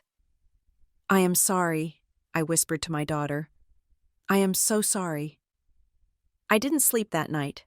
I sat in the chair by the window, watching the parking lot, waiting for the police, waiting for the snatch team, waiting for the end of the world. The end of the world arrived at 7 o'clock the next morning. It came in the form of a man in a cheap suit who knocked on the door. I didn't open it. I shouted through the wood. Who is it? Process server, he shouted back. I have documents for Caitlin Montclair. Leave them at the door, I said. I need to confirm receipt. Leave them, I screamed. I heard him sigh. Then the sound of paper sliding under the door. I waited until I heard his footsteps recede. I walked over and picked up the thick envelope. It was heavy. I tore it open. Superior Court of Washington, County of King. Petitioner, Julian Alexander Thorne. Respondent, Caitlin Marie Montclair. Motion for emergency custody orders. Motion for genetic testing. Paternity. Ex parte, restraining order. I scanned the pages, my eyes blurring. Phrases jumped out at me like physical blows. Flight risk. History of emotional distress. Unstable living environment. Imminent harm to the unborn child. And then, the final nail in the coffin. Order prohibiting movement. The respondent is hereby restrained from removing the unborn child from the jurisdiction of King County. The respondent must surrender all travel documents immediately. I dropped the papers. They fluttered to the floor, scattering like dead leaves. The invasion was over. The occupation had begun. I was no longer just a woman hiding in a motel room. I was a prisoner within the borders of the state, trapped in a legal cage with the door welded shut. I placed my hand on my stomach. She kicked, a strong, defiant thump against my palm. Okay, I whispered, my voice sounding strange in the silent room. Okay, they want to fight? They think I am just a gardener? I picked up the phone and dialed Sarah's number. They served me, I said when she answered. They are suing for everything. I know, Sarah said, her voice tight. Elena just got the electronic notification. Get your stuff. Caitlin, you are not staying at that motel another second. Where am I going? To war, Sarah said. We are going to war. Elena Rosales' office was not located in a glass skyscraper. It was tucked into the back of a strip mall in a neighborhood where the storefronts had bars on the windows and the pavement was cracked by tree roots.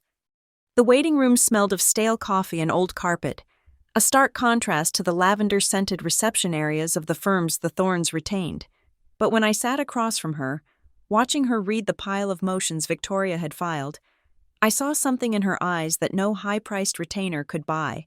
I saw rage. They are trying to bury you, Elena said, tossing the petition onto her desk. This isn't just a custody battle. Caitlin, this is a demolition. I know, I said, my hands resting on my stomach. They have unlimited resources. I have $42 in my checking account and a frozen savings account I cannot access. I cannot pay you. Elena, I cannot pay for any of this. Elena waved a hand dismissively. She leaned forward, her dark eyes sharp and intelligent. Do not insult me with talk of money. I took this case because I read the brief. I know who Victoria Thorne is. I have spent 20 years watching families like hers use the legal system as a bludgeon to crush anyone who doesn't fit their aesthetic. They think they can buy a baby like they buy a racehorse. I am going to enjoy stopping them. How? I asked, feeling a flicker of hope. They have accused me of being mentally unstable, homeless, and a flight risk. They are right on all 3 counts, technically. We pivot, Elena said, pulling a yellow legal pad toward her. We don't play defense. We play offense. They want to make this about your current circumstances? Fine. We make it about why your circumstances are like this. We paint a picture of financial abuse. We show the court that the reason you are destitute is because they froze your assets. We show that the reason you fled is because you were coerced. It sounded good in theory, but the reality of fighting the Thorne machine was far more brutal than strategy sessions in a strip mall. The first wave of the attack was not legal. It was social. The next morning, I woke up to find my face plastered across the internet. But it wasn't the face of a victim. The runaway wife's secret. Ex-Thorne's spouse, pregnant by mystery lover? The narrative was masterful. The Thorne PR team had spun a story that I was a gold digger who had cheated on Julian, gotten pregnant by another man, and was now trying to pass the baby off as a Thorne heir to secure a payout. They used my history of diagnosed infertility against me. How could a barren woman suddenly conceive with her husband after 5 years?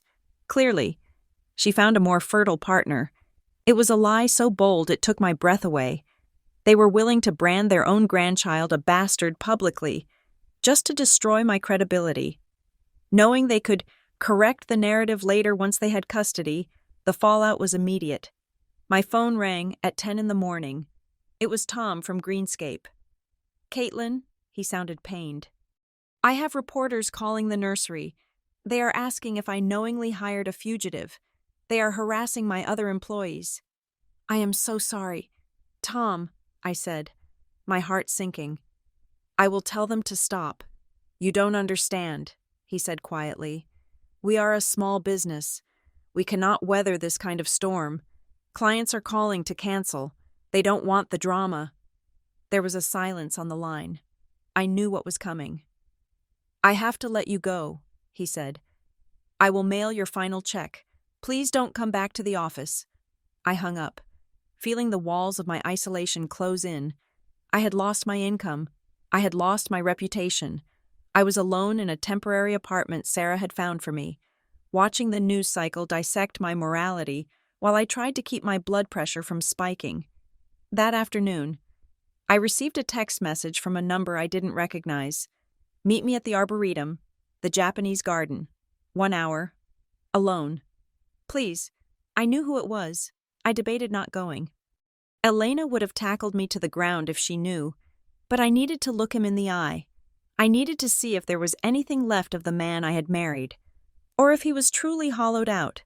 The Seattle Japanese garden was quiet. the rain creating ripples on the koi pond. I found Julian sitting on a stone bench under a maple tree. He was wearing a baseball cap pulled low and a jacket that looked too casual, like a costume of a normal person. When he saw me, he stood up. He looked at my stomach first, always the stomach, before meeting my eyes. "You look tired," he said. "I am fighting for my life, Julian," I replied, keeping a safe distance. "And for your daughter's life, tired does not begin to cover it." "I saw the news," he said, looking down at his hands. "The article about the affair. I told them not to run it. I told my mother it was too much. But you let them do it anyway," I said bitterly. "You stood by while they called the mother of your child a whore." "I have no choice," he snapped, his voice cracking. "You don't understand the pressure. Caitlin, the board is watching. The investors are watching. If we look weak, the stock plummets. Isabella's family is already suing us for the breach of contract on the marriage. We need to control the narrative." "So you destroy me to save your stock price?" He reached into his jacket pocket and pulled out a thick envelope. "No, I am here to help. Look," he held it out. I didn't take it. "What is this?" "It is cash," he whispered. $50,000, and a key to a condo in Vancouver. I can set you up there. I can send you money every month. You will never have to worry about bills again." "And the catch?" I asked, my voice trembling with rage. "The baby," he said, and to his credit, he looked like he wanted to vomit. "Mother won't stop. She will never stop. If you give us the baby, she will let you go. She will drop the lawsuits. You can start over. Caitlin, you can be free." He took a step closer, his eyes pleading. "Think about the child. What can you give her? A life on the run? A life of poverty? With us. She will have the best of everything. Private schools, summers in Europe, the best doctors. She will be a queen." I looked at him. I really looked at him. I saw the fear that governed his every move. He was a 40-year-old man who was still a terrified little boy, willing to sacrifice his own flesh and blood to keep the monster under his bed happy. "You think that is the best future?" I asked, my voice quiet but cutting through the rain. "You think money is a substitute for love?" "It is security," he argued. "No," I said. "It is a cage. Look at you. Julian, you have all the money in the world. You have the schools and the summers in Europe, and you are the most miserable, spineless human being I have ever met." He flinched as if I had slapped him. "You want me to give my daughter to Victoria?" I continued, stepping closer to him now, my anger making me fearless. "So she can turn her into you? So she can raise her to be a cold, unfeeling asset who marries for a merger and abandons her spouse when they become inconvenient? That is not a future. That is a curse. I would protect her," he whispered weakly. "You couldn't even protect your wife." I spat. "You cannot protect anyone. Keep your money. Julian, I would rather raise her in a cardboard box than let her become a thorn." I turned and walked away.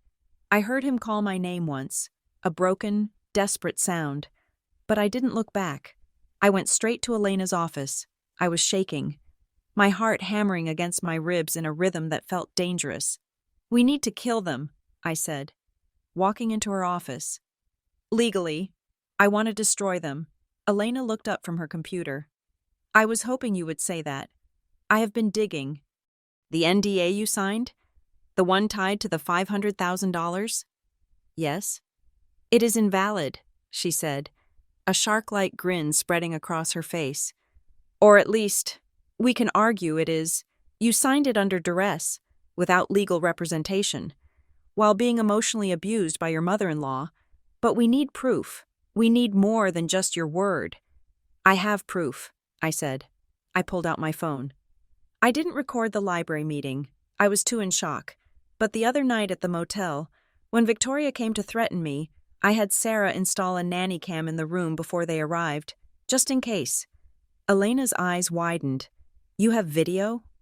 "I have video of Victoria Thorne offering me $2 million to sell my baby," I said. And I have video of her threatening to use the court system to bankrupt me if I refused. She explicitly stated she would fabricate mental health issues. That is extortion, Elena breathed, grabbing the phone. That is attempted child trafficking. That is beautiful. And there is something else, I said, my hand going to my head. A headache was blooming behind my eyes, pulsing in time with my heartbeat. The divorce. I signed the papers, but they were never filed. What? I checked the public records, I said, leaning against the desk as the room tilted slightly. The docket is empty. Victoria was so focused on the Isabella wedding that she probably held the filing to control the timing. If the divorce isn't final, then you are still legally married, Elena finished. Which means marital assets are still in play, which means Julian cannot sue for custody as a third party. He is the husband, and in Washington, the presumption of paternity is automatic for a husband. So they cannot claim I cheated, I whispered. The spots in my vision were getting brighter. Exactly. We can countersue for divorce on our terms. We can demand half. We can expose the bigamy of his marriage to Isabella. We can burn it down, I said. But as I said the words, the headache exploded into a blinding flash of white light. My ears started ringing, a high-pitched whine that drowned out the hum of the office. Caitlin? Elena's voice sounded far away. I tried to reach for the chair, but my hand couldn't find the backrest. The floor rushed up to meet me. The last thing I heard was Elena screaming my name and the sound of files sliding off the desk as I dragged them down with me. I woke up in a white room. It was not the blue room of the clinic or the gray room of the motel. It was stark, bright, and terrifyingly sterile. There were tubes in my arm. A cuff was squeezing my arm tightly every few minutes. The steady beep beep beep of the monitor was fast, too fast. Elena was there. She was sitting in a plastic chair, looking pale. What happened? I mumbled. My tongue felt thick. Preeclampsia, Elena said softly. Severe. Your blood pressure spiked to 180 over 110. You had a seizure. Caitlin. I tried to sit up, but my body felt like lead. The baby? She is okay, Elena said quickly. Distressed. But okay. But the doctors are worried.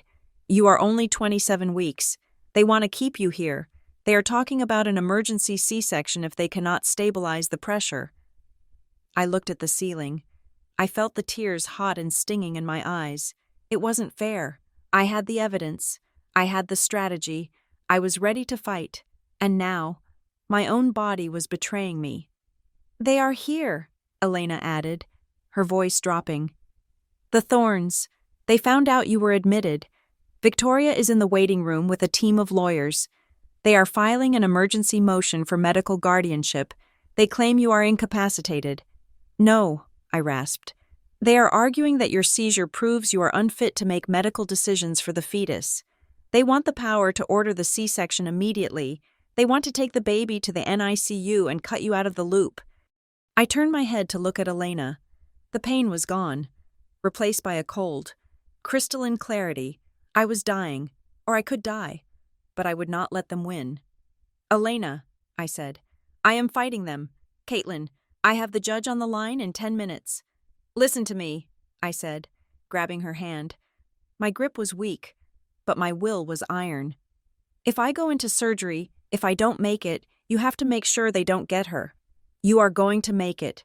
If I don't, I insisted, I need you to leak the tape, the video from the motel.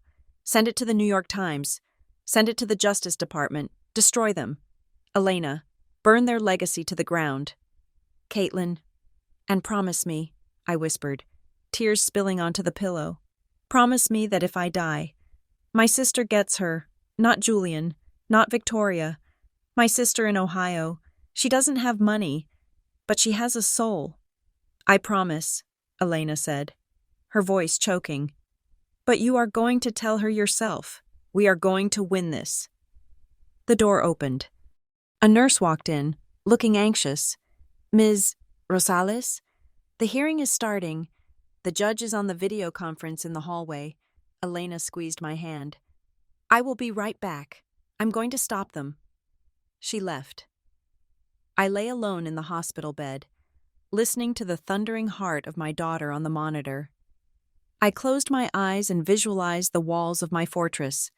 They were cracked, the gates were battered, the enemy was inside the courtyard, but the queen was not dead yet. "Hold on," I whispered to the baby. "Just hold on. We are not done." I prepared myself for the surgery, for the court ruling, for the end. I was a woman stripped of everything: money, husband, health, freedom. But as I lay there, I realized I possessed the one thing Victoria Thorne could never understand. I had something worth dying for, and that made me more dangerous than anyone in that hospital could imagine. The fluorescent lights of the hospital room hummed in a low, irritating frequency that seemed to drill directly into my temples. I was propped up on 3 pillows, an IV line snaking from the back of my bruised hand, tethering me to a bag of magnesium sulfate.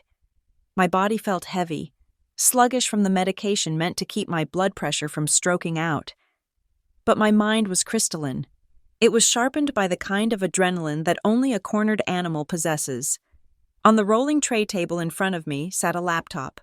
On the screen, a video conference window displayed the interior of Courtroom 4 of the King County Superior Court. I was technically present, but physically absent. I was a pixelated face on a monitor to them, but they were high-definition monsters to me. "Your Honor," the Thorne family's lead attorney, a man named Sterling, who wore a suit that cost more than my father's house, was pacing before the bench. "We are looking at a clear case of incapacity. Ms. Montclair is unemployed. She is currently hospitalized for a life-threatening condition induced by stress and poor prenatal care. She was found living in a roadside motel with less than $400 to her name. To leave a Thorne heir in her custody is not just negligent, it is a death sentence." I gripped the bedsheets. Sterling was good. He painted a picture of a tragic, broken woman who needed to be saved from herself. He didn't mention that they were the ones who had frozen my assets. He didn't mention the extortion. He just focused on the math, and the math looked bad. Judge Harrison, a stern woman with reading glasses perched on the end of her nose, looked at the camera lens, looking directly at me. "Ms. Rosales," the judge said, turning to Elena. "Mr. Sterling makes a compelling argument regarding financial stability. How does your client propose to care for a high-risk infant?" Elena stood up. She looked small next to Sterling, but she held herself with the coiled energy of a viper. She walked to the center of the room, placing a single, thin file folder on the defense table. "Your Honor," Elena said, her voice calm, "my client's financial situation is a temporary condition engineered by the plaintiff. But we are not here to discuss bank accounts. We are here to discuss character. We are here to discuss the best interests of the child. And to do that, we must examine the foundation upon which this petition for custody was built." She turned and pointed a finger at Julian, who was sitting at the plaintiff's table next to Victoria. He looked hollowed out, staring at the table. "Mr. Thorne filed this petition claiming that he is a fit father, a man of family values," Elena continued. "He claimed that he divorced my client to marry Ms. Isabella Vanderbilt because she was carrying his twins.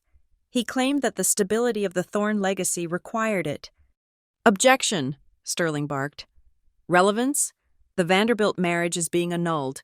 That is public knowledge." "It is entirely relevant to the credibility of the plaintiff," Elena shot back, "because if Mr.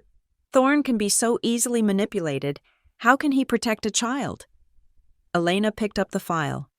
"My client, Miss Montclair, may be broke, but she is a brilliant architect, and architects notice details. They notice when structural integrity is compromised. Last week, while investigating the timeline of her divorce, Ms. Montclair reached out to a former colleague, a contractor who specializes in high-end medical office renovations in Manhattan.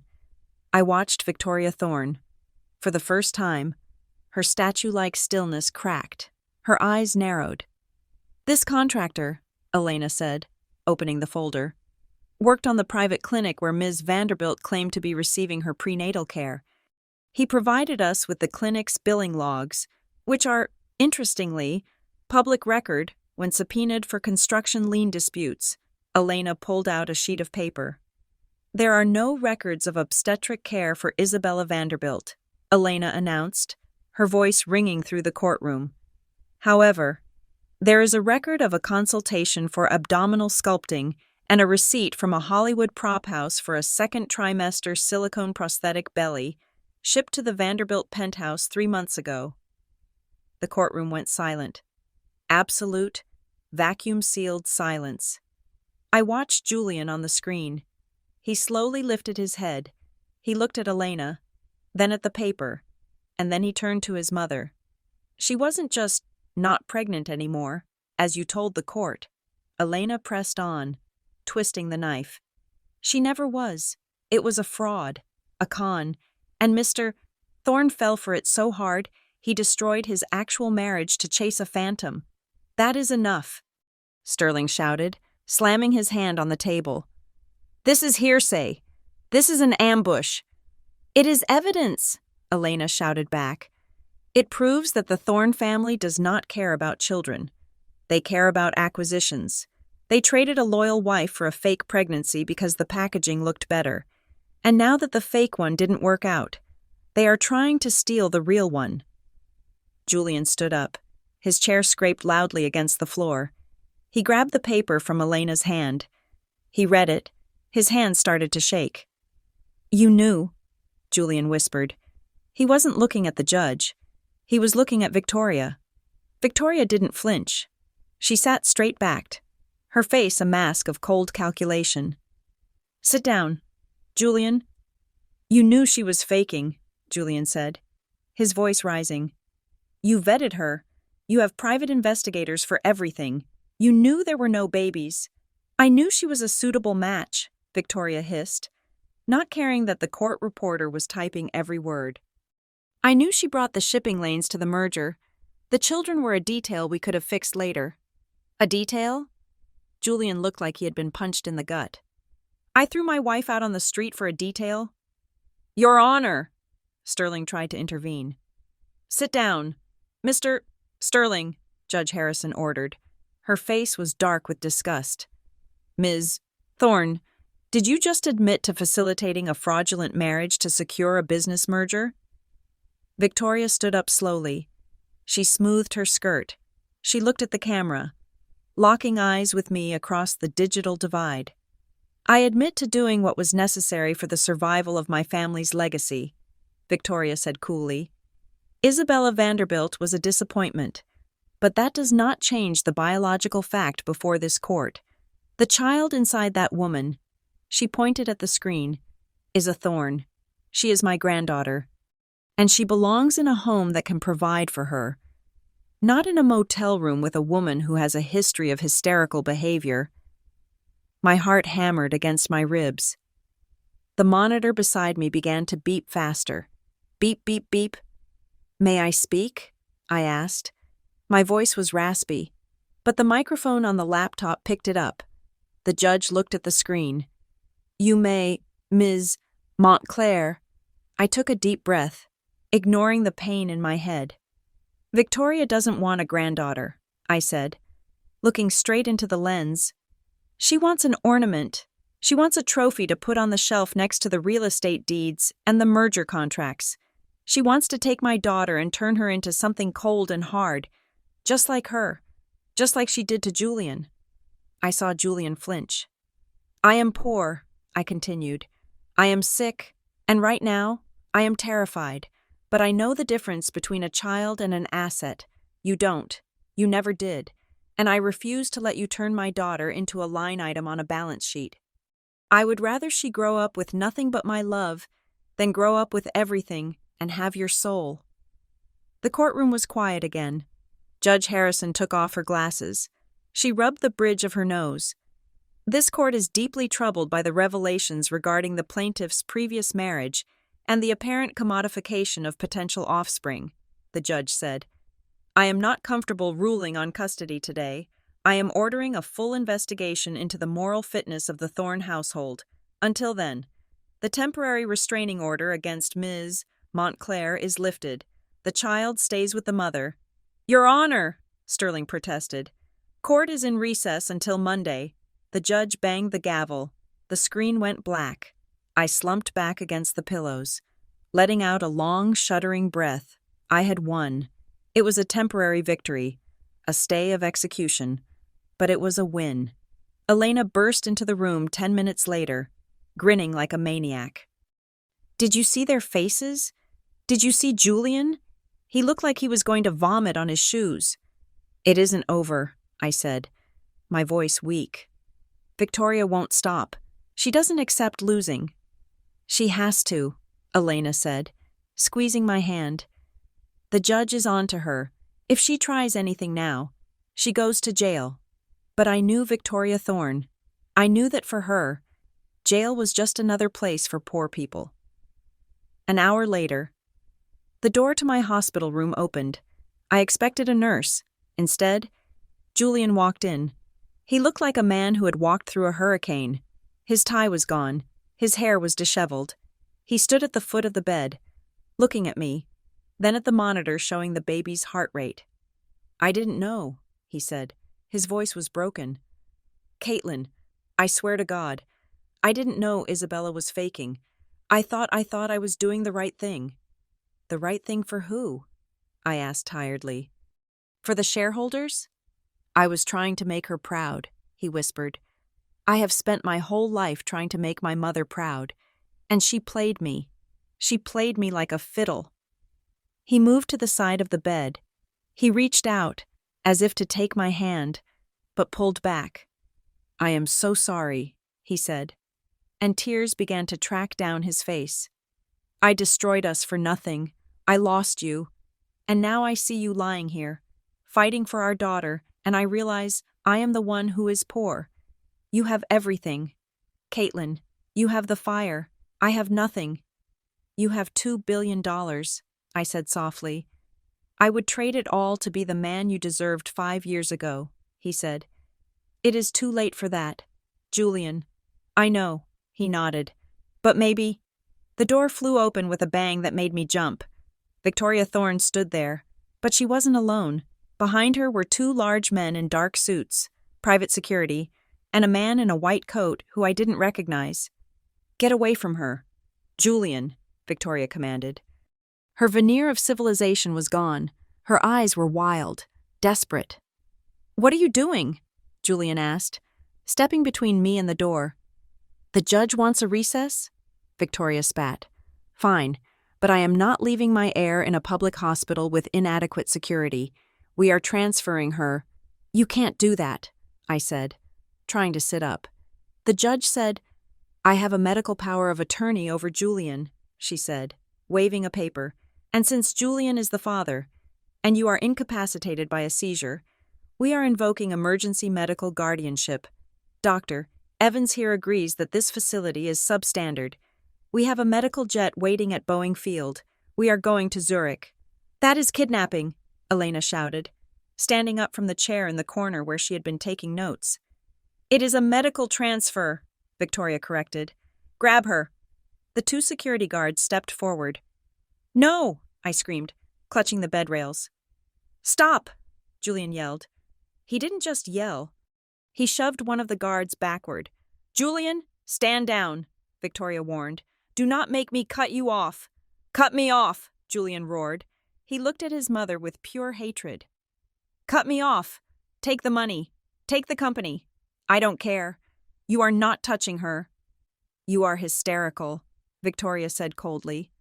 Secure him. One of the guards grabbed Julian, pinning his arms behind his back.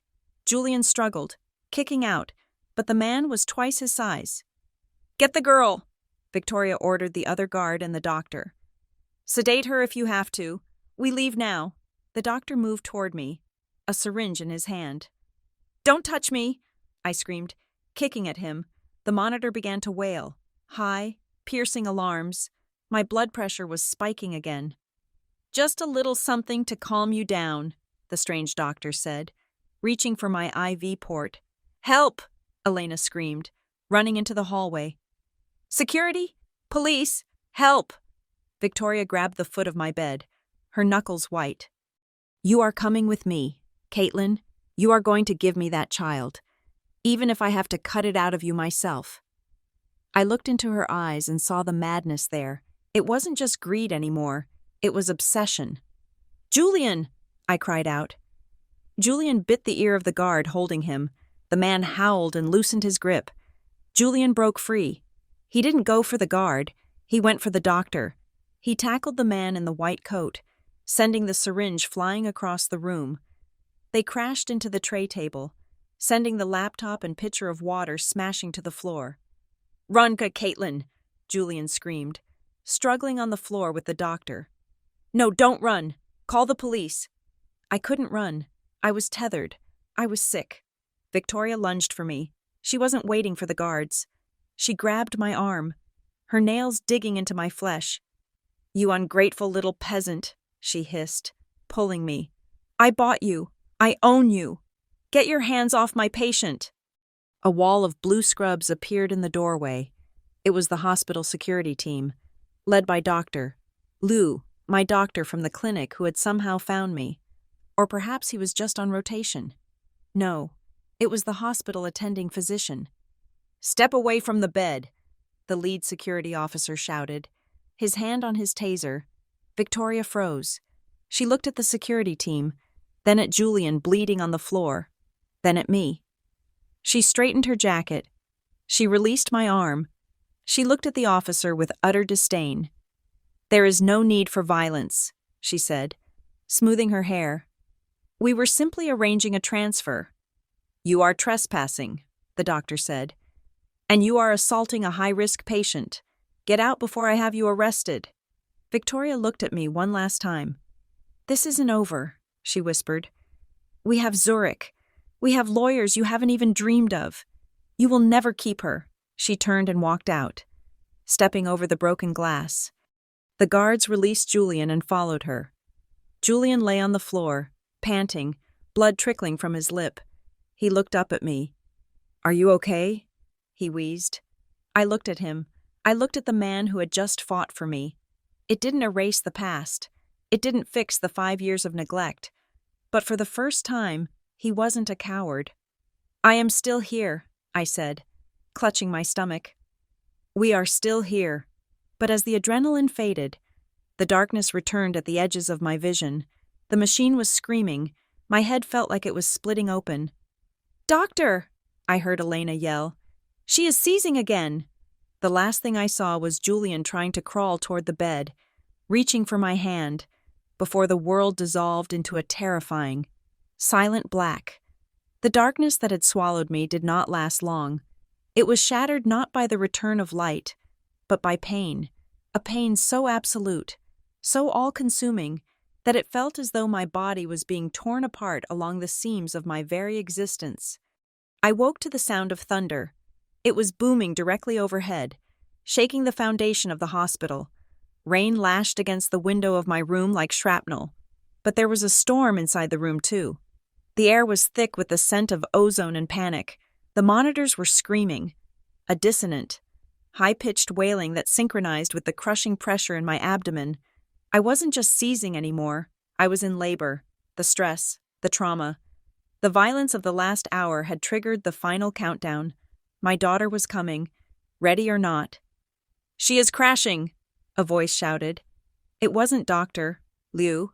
It was someone new, someone frantic. "BP is 200/120. Placental abruption suspected. We need to move her now." I tried to open my eyes, but the room swam in a sickening kaleidoscope of red and white.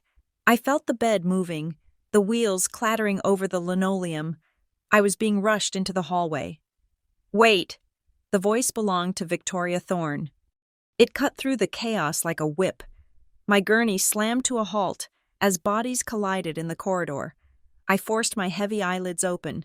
Through the blur, I saw them. Victoria stood like a barricade, flanked by her lawyers and the private security team she had reassembled. She looked imperious, a general demanding the surrender of a city. "Where are you taking her?" Victoria demanded, blocking the path to the operating room. My medical team is en route. You are not to cut into her until they arrive. Get out of the way, the attending obstetrician yelled, pushing the gurney. She is hemorrhaging. The baby is in distress. We don't have time for your private team. I have a court order, Victoria shrieked, waving a piece of paper that was likely meaningless but looked official. That child is Thorne property. I demand oversight. Then, a shadow moved. It was Julian. He looked nothing like the polished air in the magazine spreads. His lip was split and bleeding from the earlier scuffle. His shirt was torn. His eyes were wild, bloodshot, and terrifyingly awake.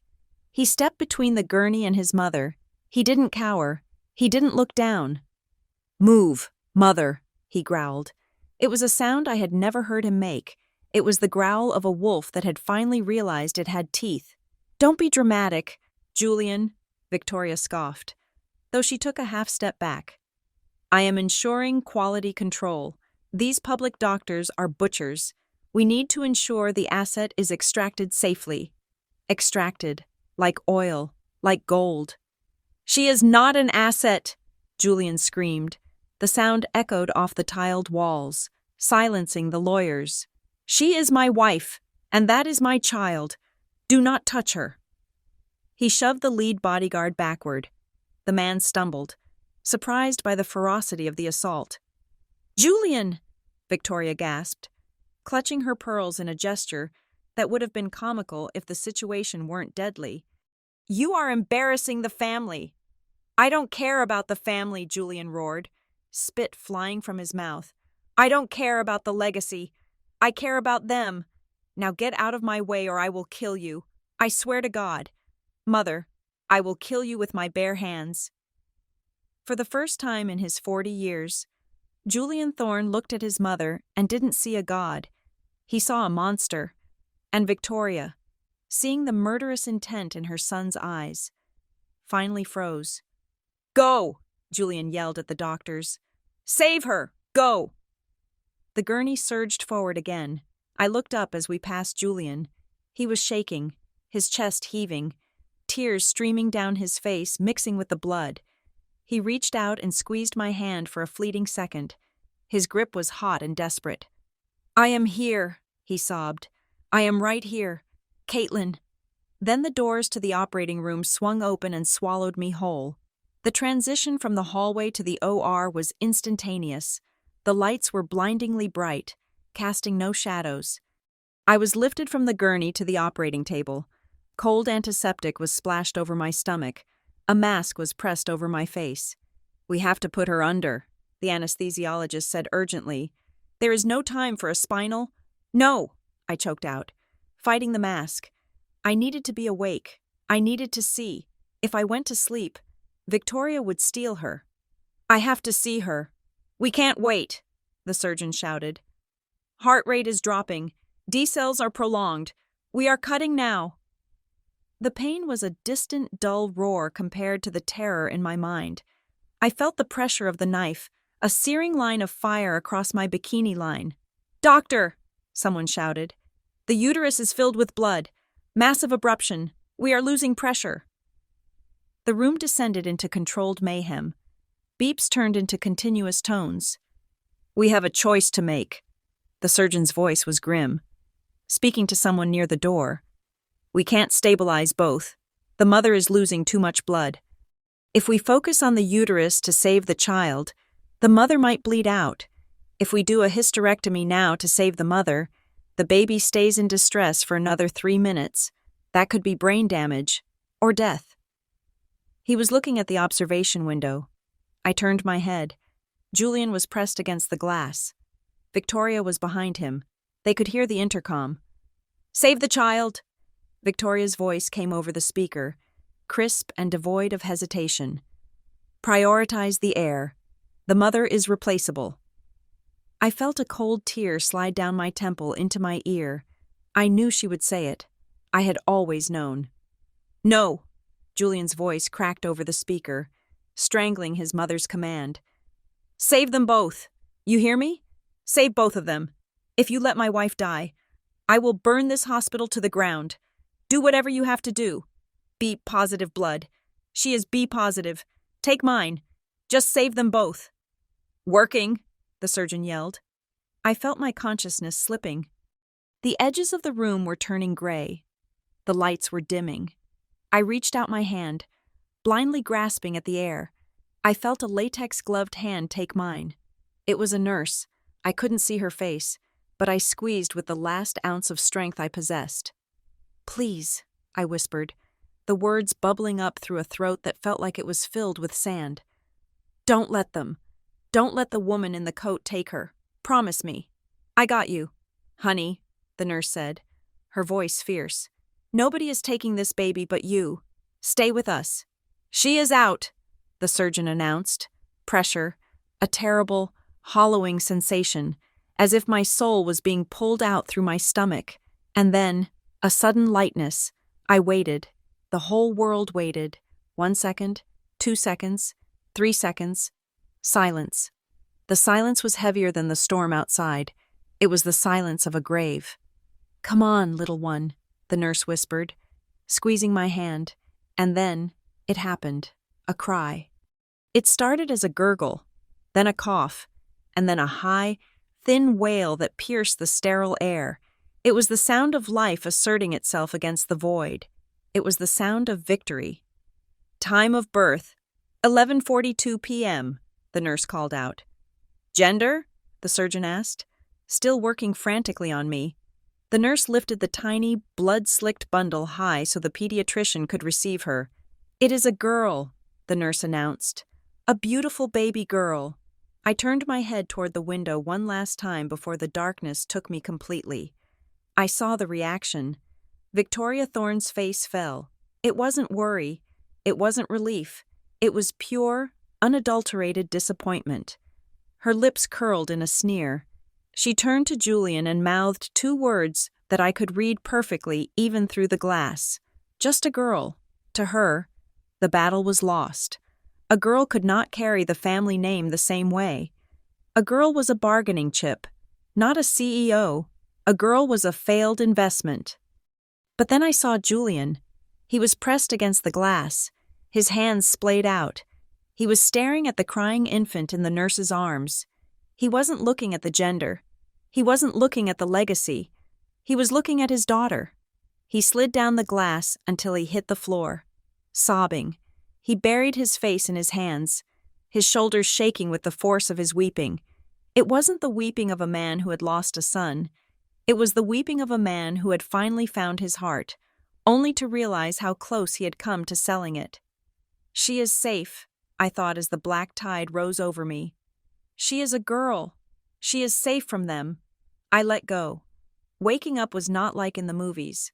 There was no soft focus, no birds chirping.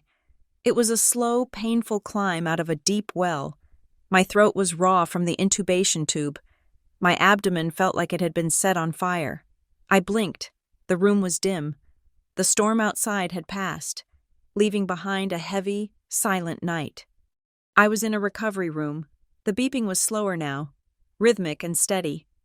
She is awake, a soft voice said. It was Sarah, my neighbor, my friend. She was sitting in the corner, looking exhausted, holding a cup of coffee. The baby? I croaked. She is perfect, Sarah said, smiling through tears. 4 pounds, 6 ounces, small, but a fighter. She is in the incubator right here. She pointed to the side of my bed. A clear plastic bassinet hummed softly.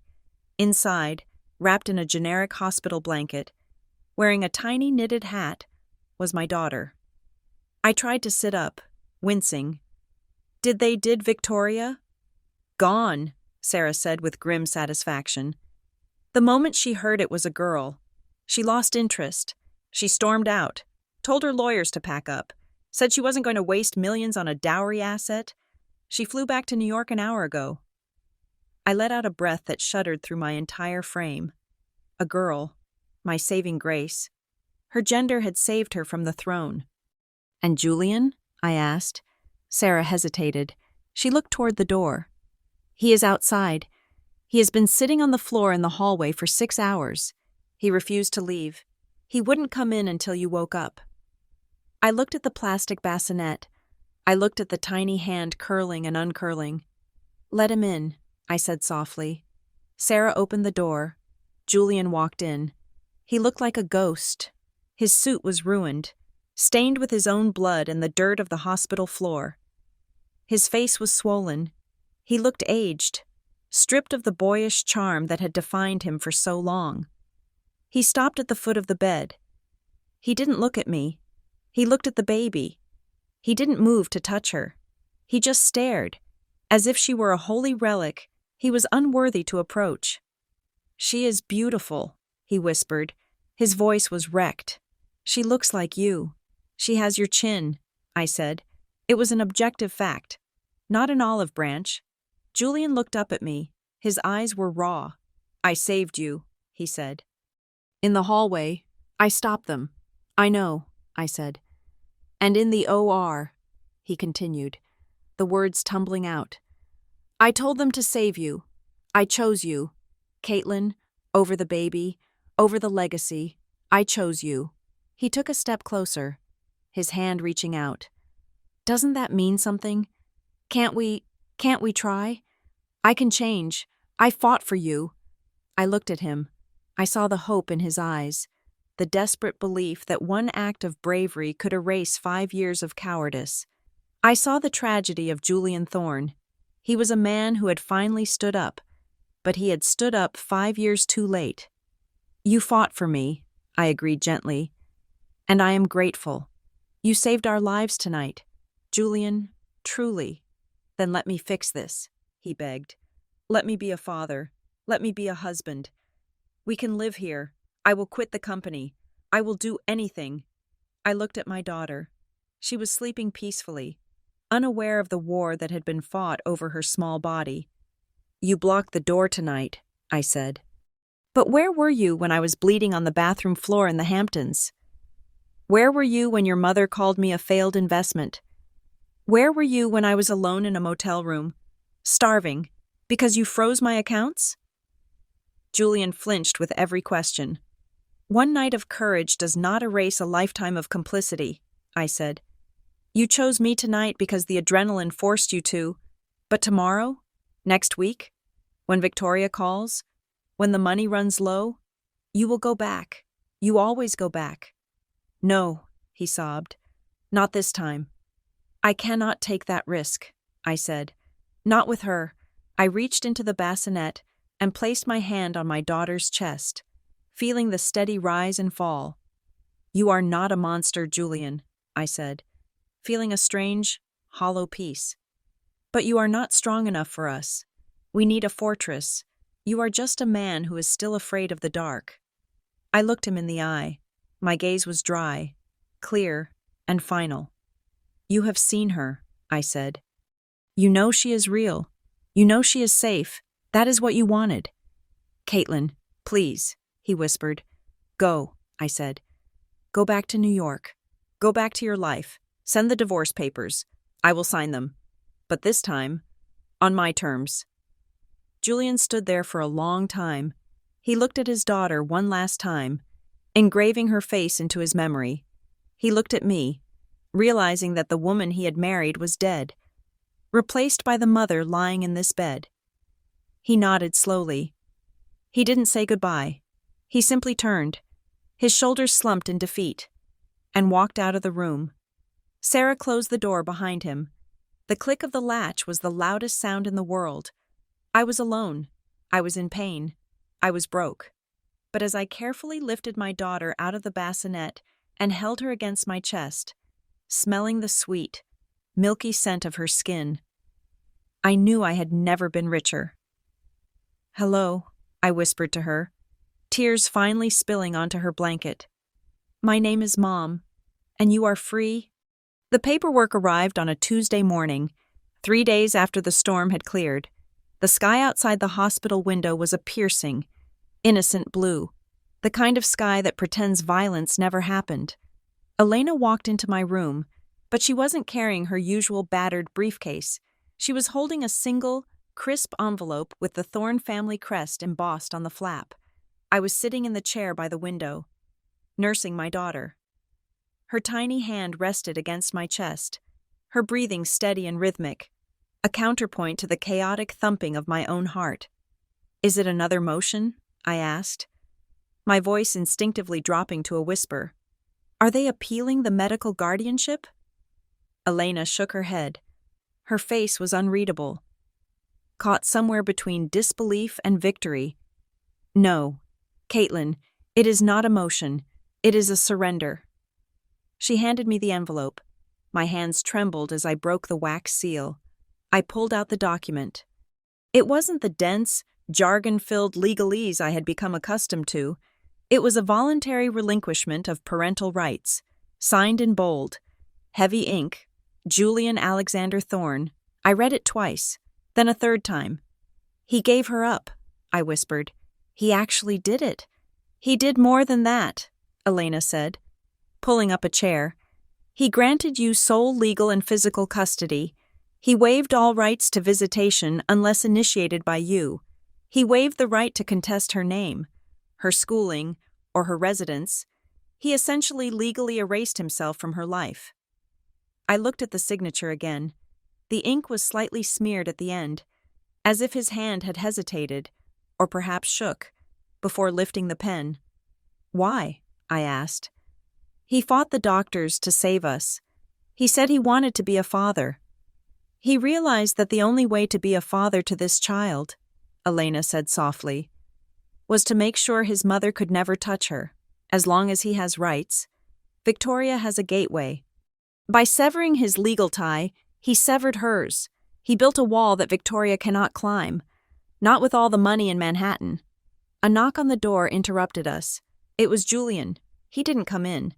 He stood in the doorway, dressed in jeans and a sweater, looking like a stranger. The bruised lip from the fight in the operating room had turned a deep purple. He looked at the bundle in my arms with a hunger that broke my heart, but he kept his feet planted in the hallway. "Did you read it?" he asked. "I did," I said. "Julian, you didn't have to do this. You could have fought her." "I can't fight her," he said, his voice hollow. "I tried for 40 years. She always wins. She would have dragged you through court until the baby was 18. She would have hired investigators to watch your every move. She would have poisoned our daughter against you." He took a deep breath, his gaze drifting to the window. "I told her," he said. "I went back to the hotel that night. I told her that if she filed one more motion, if she sent one more lawyer to harass you, I would leak the files." "What files?" "Everything," Julian said. "The tax shelters in the Cayman Islands, the bribes paid to zoning commissioners for the Hudson Yards project, the fact that she knew about Isabella's fake pregnancy and let the stock price inflate before the annulment. I told her I would burn the Thorne legacy to the ground and dance on the ashes." I stared at him. The man who couldn't even order dinner without checking his mother's approval had held a grenade to the family empire and pulled the pin. "What did she do?" "She left," he said simply. "She took the jet back to New York this morning. She said I was dead to her. She said she has no son and no granddaughter." "I am sorry," I said, and I meant it.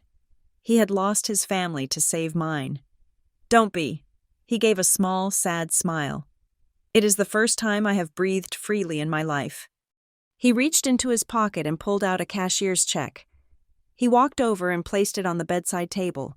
He moved quickly, as if afraid that being too close to us would make him change his mind. "This is not from the family," he said. "This is mine. I liquidated my personal portfolio, the trust fund, the stocks, the vintage cars. It is everything I have that isn't tied to the company." I glanced at the check. $10 million. "I cannot take this," I said. "I don't want your money, Julian. I just wanted my freedom." "It is not a payoff," he insisted. "It is restitution. It is back pay for 5 years of being a terrible husband. And it is child support paid in full for a lifetime I won't get to see." He looked at the baby one last time. A tear tracked through the stubble on his cheek. "Can I?" His voice cracked. "Can I ask you something?" "Anything." "Is there a world?" he started, then stopped. He looked at me, searching for a trace of the woman who used to wait for him with dinner on the table. Is there a world where we could try again? Now that she is gone? Now that I'm free? I looked at him. I felt the weight of the history between us. I remembered the love, yes, but I also remembered the loneliness. I remembered the silence. I remembered the $500,000. We have gone too far. Julian, I said gently. The woman you married died in that library, and the man standing here, I don't know him yet, and I can't afford to learn.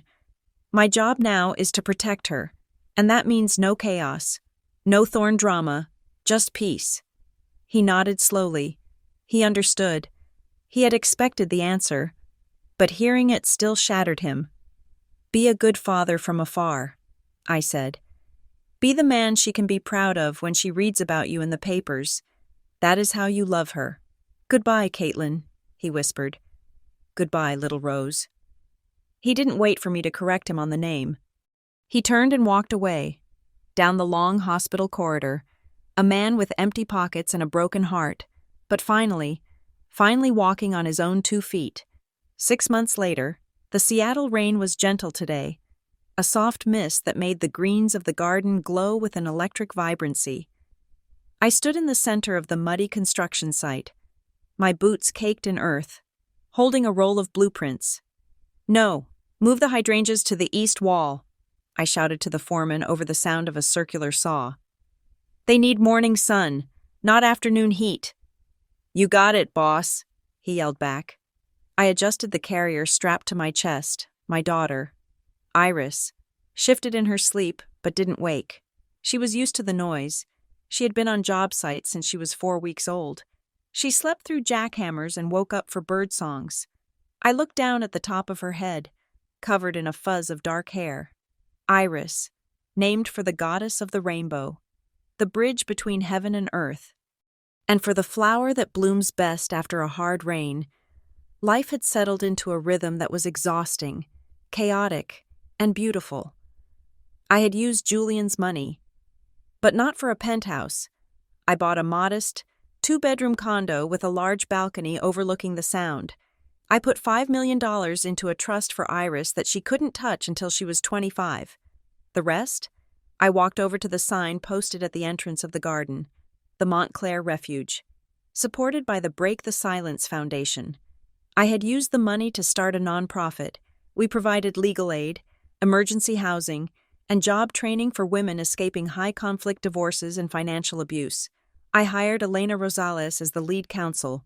We were a nightmare for bullies. We were the fortress I had wished for when I was alone in that motel room. My phone buzzed in my pocket. It was an email alert. Subject: New donation. Donor: Anonymous. Amount: $100,000. Note: For the roses. I smiled. Julian kept his word. He stayed away. He didn't call. He didn't visit. But every month, a donation arrived. And every week. I clipped the articles about his new venture, a sustainable housing initiative that had nothing to do with his mother's empire, and put them in a scrapbook for Iris. He was rebuilding himself, brick by brick, from a distance. Ms. Montclair? I turned. A young woman was standing at the gate. She looked terrified. She was clutching a plastic bag of clothes and had a black eye hidden poorly under sunglasses. She looked exactly like I had felt in the terminal at JFK. I heard you help people, she stammered. My husband froze my accounts. He said I would never make it on my own. I handed my blueprints to the foreman. I unbuckled the strap of the carrier to let Iris breathe a little easier. I walked over to the gate and opened it wide. You heard right, I said, extending my hand. My name is Caitlin. Come inside. You are safe here. That evening, I stood on the balcony of my apartment. The sun was setting over the Olympic Mountains, painting the sky in shades of bruised purple and triumphant gold. I held a mug of tea in my hands. The apartment was quiet. Iris was asleep in her crib, a safe, warm, permanent space that belonged only to us. I thought about the journey, the $500,000 check that had felt like a death sentence, the library where I was discarded, The rain in the Hamptons, the fear in the motel, the hospital bed where I almost died. I thought about Victoria Thorne, sitting in her cold tower in New York, surrounded by assets but devoid of life. She had kept her money. She had kept her legacy, but she had lost the future. I took a sip of tea. It tasted like bergamot and freedom. I wasn't a billionaire. I still had stretch marks. I still woke up screaming from nightmares sometimes. I still had to work for a living. But as I looked at the reflection in the glass door, a woman with messy hair, paint on her shirt, and a calmness in her eyes that hadn't been there a year ago, I realized the truth. They had tried to buy me. They had tried to break me. They had priced my worth at $500,000. But looking at the sleeping face of my daughter, and thinking of the woman I had helped at the gate today, I knew my value wasn't something that could be written on a check. I didn't need a prince to save me. I didn't need a castle to be royalty. I had built my own kingdom out of mud and rain and sheer, stubborn love. I smiled, and it was the smile of a woman who had walked through fire and came out carrying the water. I was Caitlin Montclair. I was a mother, and I was finally, truly, paid in full. Thank you so much for listening to my story. I poured my heart into sharing this journey with you, and I hope it reminded you that no matter how dark the storm gets, you have the strength to build your own shelter. I would love to know where you are tuning in from. Please comment down below with your country or city so we can see how far our family of survivors reaches. If this story touched you, please subscribe to the Sweet Rose Drama channel, like this video, and hit that hype button to help us share this message of resilience with more people who might need to hear it.